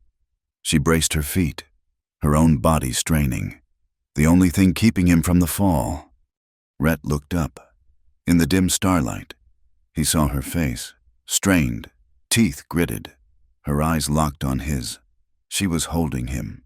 She had chosen him. In the last second, over the fall. He got one boot under him, and with a grunt, used her as a brace to heave himself back onto the ledge. The rustler who had pushed him was gone, spooked, riding after the last of the scattered herd. But the danger was not over. "The hay," Rhett choked, pointing. Cinder Jack. He wasn't on a horse. He was on his feet, by the main barn. He had not been trying to scatter the herd. He had been trying to lure it. He wanted the entire herd inside the barn. He was standing by the massive hayrick they had stacked against the barn wall, the one they'd rebuilt. He held a lit fuse in his hand. "You lose it all. Holiday," he snarled, touching the fuse to the loose straw. "The cows, the barn, all of it." A small, bright flame began to snake toward the dry hay. Rhett was too far away. He'd never make it. Marigold saw the horse trough, the one she and Rhett had filled that evening. She saw the heavy wool blanket they kept for the horses in winter, draped over the fence. She didn't run for a bucket. She grabbed the blanket, plunged it into the trough, and hauled it out. A dripping, 50-pound weight. "Cinder!" she screamed. He looked up, startled, his eyes on the growing fire. She threw the blanket. It sailed, a heavy, dark, wet thing, and landed with a sodden, smothering thwump directly on top of the burning fuse and the hay.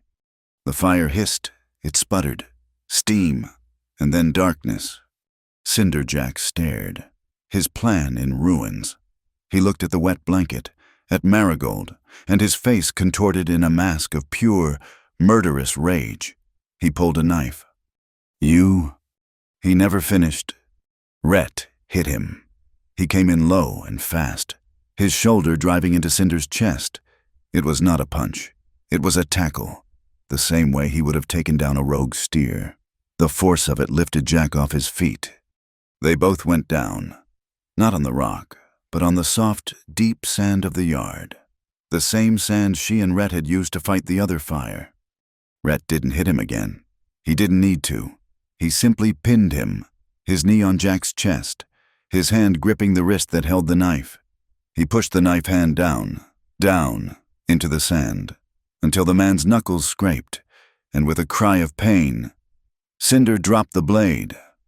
Rhett just knelt there, breathing hard, his full weight on the man, pinning him to the earth. The sound of horses, riding hard, filled the yard. It wasn't rustlers. A Rhett Marigold.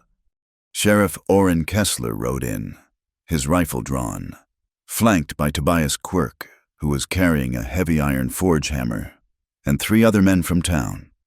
Kessler took in the scene in a second.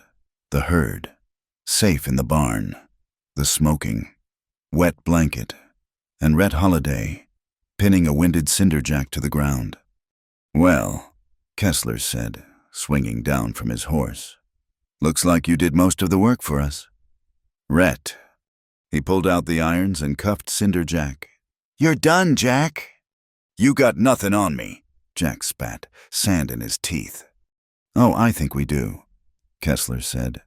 "Attempted arson, cattle rustling, and—" He looked over at the edge of the property, where a familiar black buggy was trying to turn around, its driver lashing the horse. "Edison Vale," Kessler yelled. "Hold right there!" Vale panicked. He whipped the horse, trying to get the buggy onto the main road. He was going to run. He didn't make it. From the shadows of the road, a new group emerged. It was not men with guns. It was Marta Bellamy, Alma Creed, and 3 other ranchers' wives. They had heard the foghorn, and they had come in their farm wagon, armed with rolling pins and righteous anger. They stepped into the road, a solid, unmoving line of calico and steel. "Stop that buggy," Marta commanded. Vale yanked the reins, the horse rearing, confused. He was surrounded. "You can't do this," he shrieked, his voice high and thin. "Oh, we can," Marta said, walking to the side of the buggy. She was not the whispering gossip from the mercantile. She was a woman defending her town.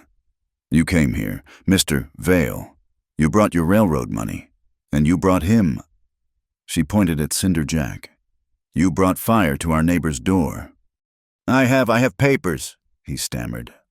"I'm sure you do," Alma Creed said, her voice soft, but her eyes hard. She reached into the buggy and, before Vale could react, snatched the leather satchel from the seat. "Give that back, that's private property." "So's this ranch," Alma said. She handed the satchel to Sheriff Kessler as he walked up. "Sheriff, I believe you'll find Mr.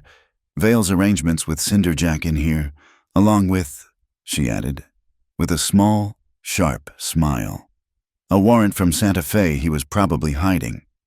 Kessler took the bag. He looked at Vale, a look of pure disgust on his face. "Mr. Vale, you're under arrest. Conspiracy to commit arson." Just as the metal cuffs snapped shut on Vale's soft wrists, the first drop of rain hit the dust, and the sky opened. It was not a storm. It was a release, a sudden, blessed, drenching downpour. The wind that had felt so threatening just nights before was now soft, and it carried the clean, sharp smell of desert rain. The dust turned to mud. The last of the embers from the hayrick hissed and died. The ash from the burned ridges began to run in thin, black rivulets, washing the land clean. Tobias and the other men were securing Cinder Jack. Kessler was leading Vale to his wagon. The townswomen were patting Mercy, calming the herd. Rhett stood up from where he had pinned Jack. He was covered in sand, breathing hard. He looked across the yard. Marigold was standing by the horse trough, the wet, heavy blanket at her feet. Her hair was plastered to her face. Her dress was soaked and muddy. She was shaking, the adrenaline finally leaving her. He walked toward her. He didn't run, he just walked, his eyes locked on hers. He stopped in front of her, the rain pouring down on them, washing the soot from their faces. Neither of them spoke. He reached out and touched her cheek, his thumb brushing away a streak of mud. She smiled, a wobbly, exhausted, triumphant smile. He smiled back. And then, in the middle of the yard, in the pouring rain, surrounded by their neighbors, he pulled her into his arms. He didn't hold her gently. He held her tight, his arms locking around her, lifting her off her feet. She wrapped her arms around his neck, and she laughed, a real breathless, joyful laugh. He pressed his forehead against hers, their eyes inches apart. They were both soaked, both safe, both, finally, home. "You stayed," he whispered, his voice rough. "I told you," she whispered back, her hand on his neck. "Still here." The next morning, the sun rose on a world that was scrubbed clean. The air was bright, and the ground was dark and damp. 2 wagons pulled into the yard. They were not from town. They were official. The federal surveyors. Rhett and Marigold, their clothes clean, their hands bandaged, met them on the porch. The lead surveyor, a man with a thick beard and wire-rimmed glasses, was holding her father's map. "We got your filing in Red Kettle, Mr. Holiday," the man said. "And this?" He held up the embroidered kerchief, which Kessler had given him. He looked at Marigold. "We've been surveying this basin for a month. Miss, we've been looking for the source." Our geologist, he was stumped. He unfolded her kerchief. "This map your needle, you were right. You found it. The aquifer is exactly where you said. This is the most significant water source in the territory." He handed her the kerchief. "The railroad's claim is void. Your prior water rights to the source are hereby confirmed. The United States government is protecting this ranch. No one, not a railroad, not anyone will be taking your water." That Sunday, the church was full. When Rhett and Marigold walked in, a hush fell.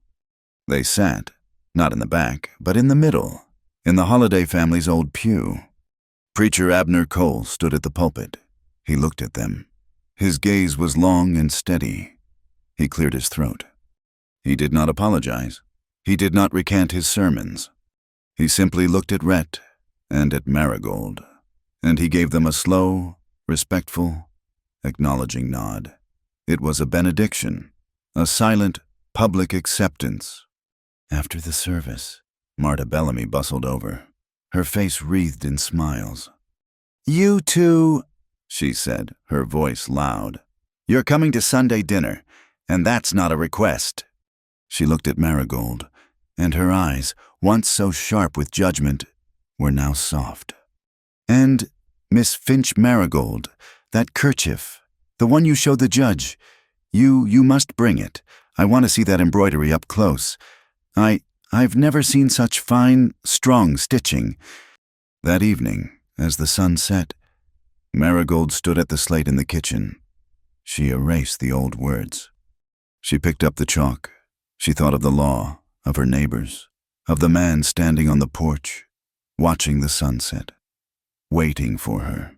She wrote, "Home is where you are believed. The fire and the trial, the chase and the verdict, those things are loud. They are the thunder. But life, real life, is what happens after. It is the sound of the earth drinking in the rain."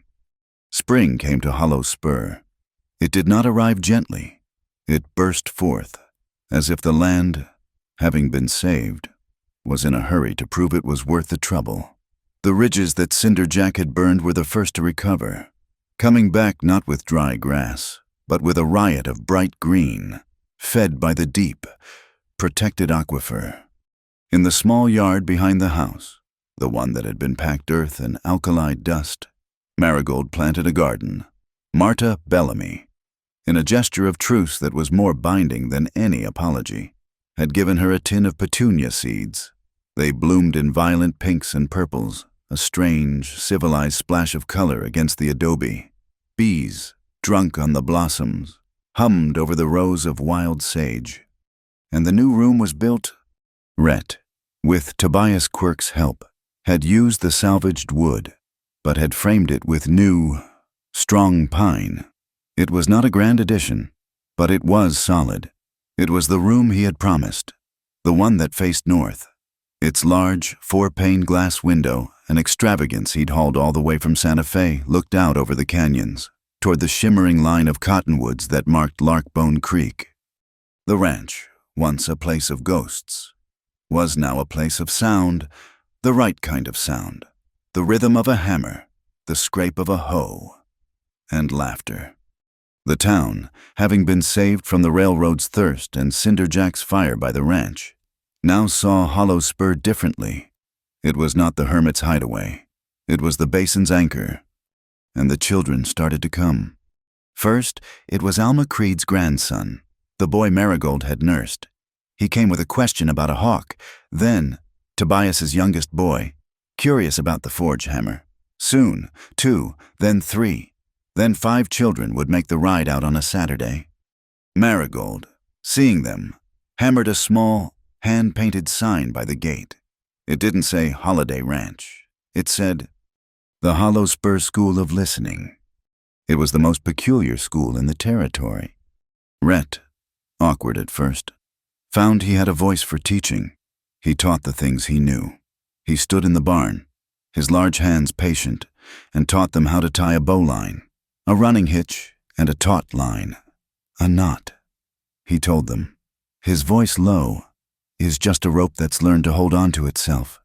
You listen to the rope, it'll tell you which way it wants to turn. He taught them how to read the clouds. That high, thin mare's tail, that's wind, way up high. She's telling you a storm is thinking about it, maybe 2 days away. You listen to the sky, it always tells the truth. Marigold taught them other things.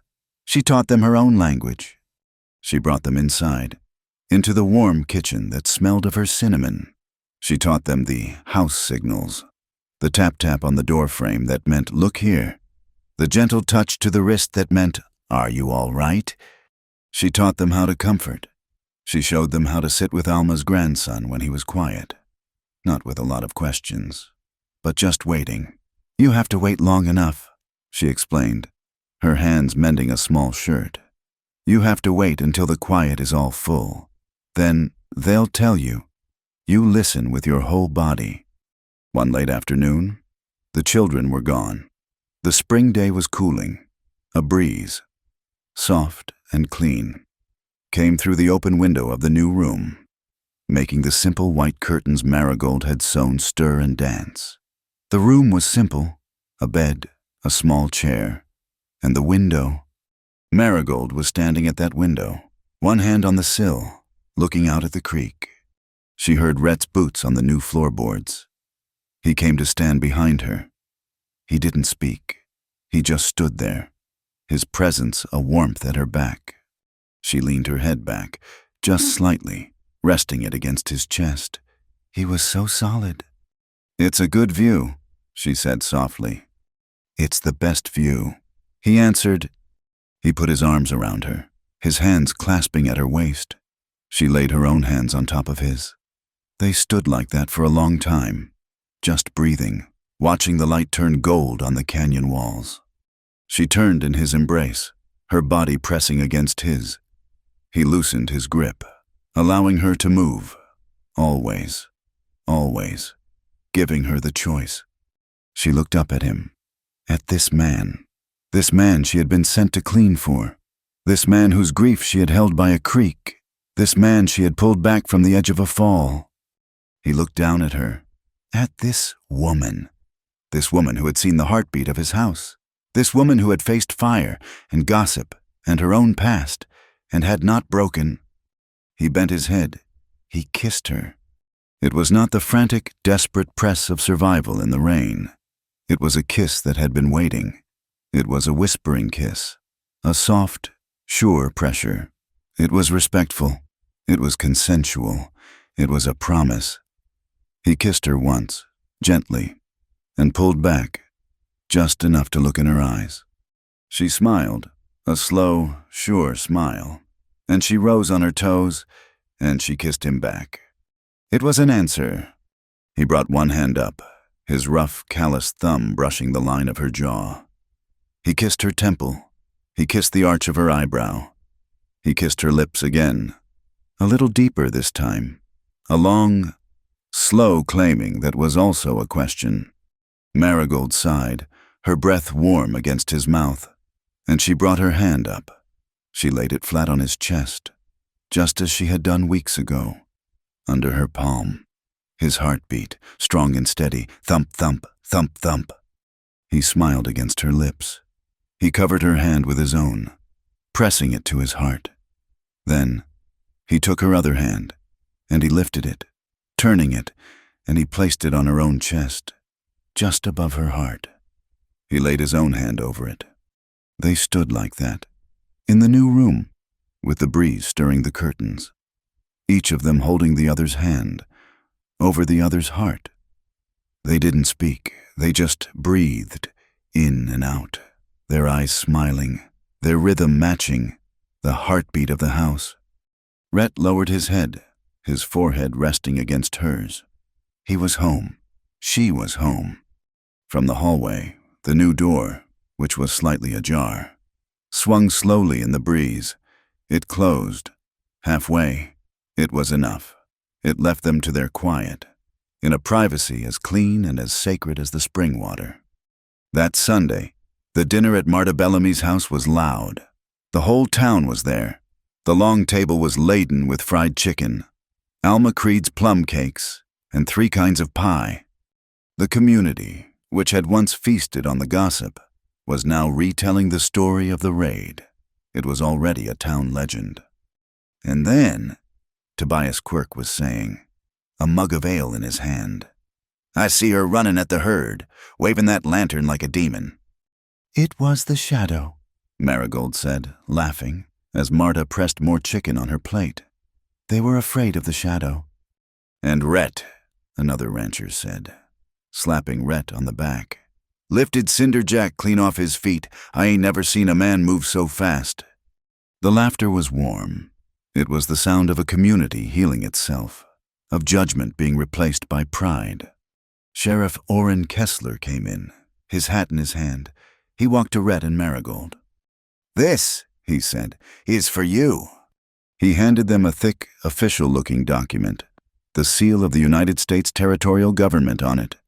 "The federal certificate. That water is yours. Rhett, yours, and—" he looked at Marigold.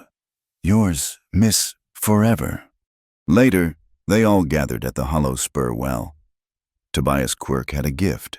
He'd forged a small, simple, iron plaque. He hammered it into the new oak beam above the well. The sound of the hammer on the nail was sharp, final. Keng, keng, keng. It was the sound of a promise being sealed in metal.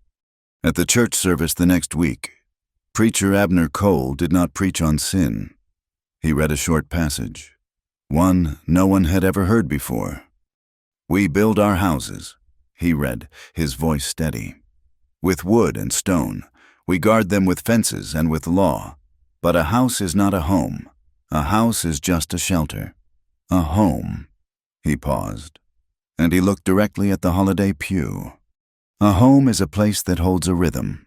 Every roof, every hearth, needs a keeper of the time, someone to mark the turning of the wind, someone to note the heartbeat, someone to say, 'We are still here.'" The congregation, as one, murmured, "Amen." It was soft, like a breeze through the cottonwoods. That night, they sat on the porch, the same porch where she had first faced him. A debtor sent to clean. The air was soft with the smell of her petunias. Rhett took her hand. "You were never a servant here, Marigold." She looked at him, her heart full. She thought of the fear, the loneliness, the debt. She thought of the day she had arrived, a woman with nothing but a locket and a piece of linen. "I know," she said, her voice soft. I was the one who got to stay. They went inside, to the new room, the room that faced the creek. She had her mother's kerchief, the map, the affidavit, the symbol. She didn't put it in a drawer. She and Rhett hung it together, on the wall, by the window. And just below the words, "Still here," she had, that afternoon, stitched 2 new words in the same blue thread. "Home keeps time." The house was whole. The time was kept. The ranch settled under the vast, purple twilight. Out in the canyon, Larkbone Creek shimmered silver in the last light. On the porch, 2 chairs sat empty. Inside, in the new room, the curtains were still. A light burned, warm and steady. If you have ever been lucky enough to hear someone's heart before they even spoke, if you have ever felt a silence that was more full than any word, you know this story didn't need any more noise. It just needed to stay. Thank you so much for listening to our story. We would be honored if you'd let us know where in the world you're listening from. Please share your thoughts in the comments below. We love to hear from you. If you enjoyed this tale, please consider subscribing to our channel, Wild West Stories 1850, and give this video a like. And if you'd really like to support us, please hit that hype button to help this story be heard by more listeners just like you.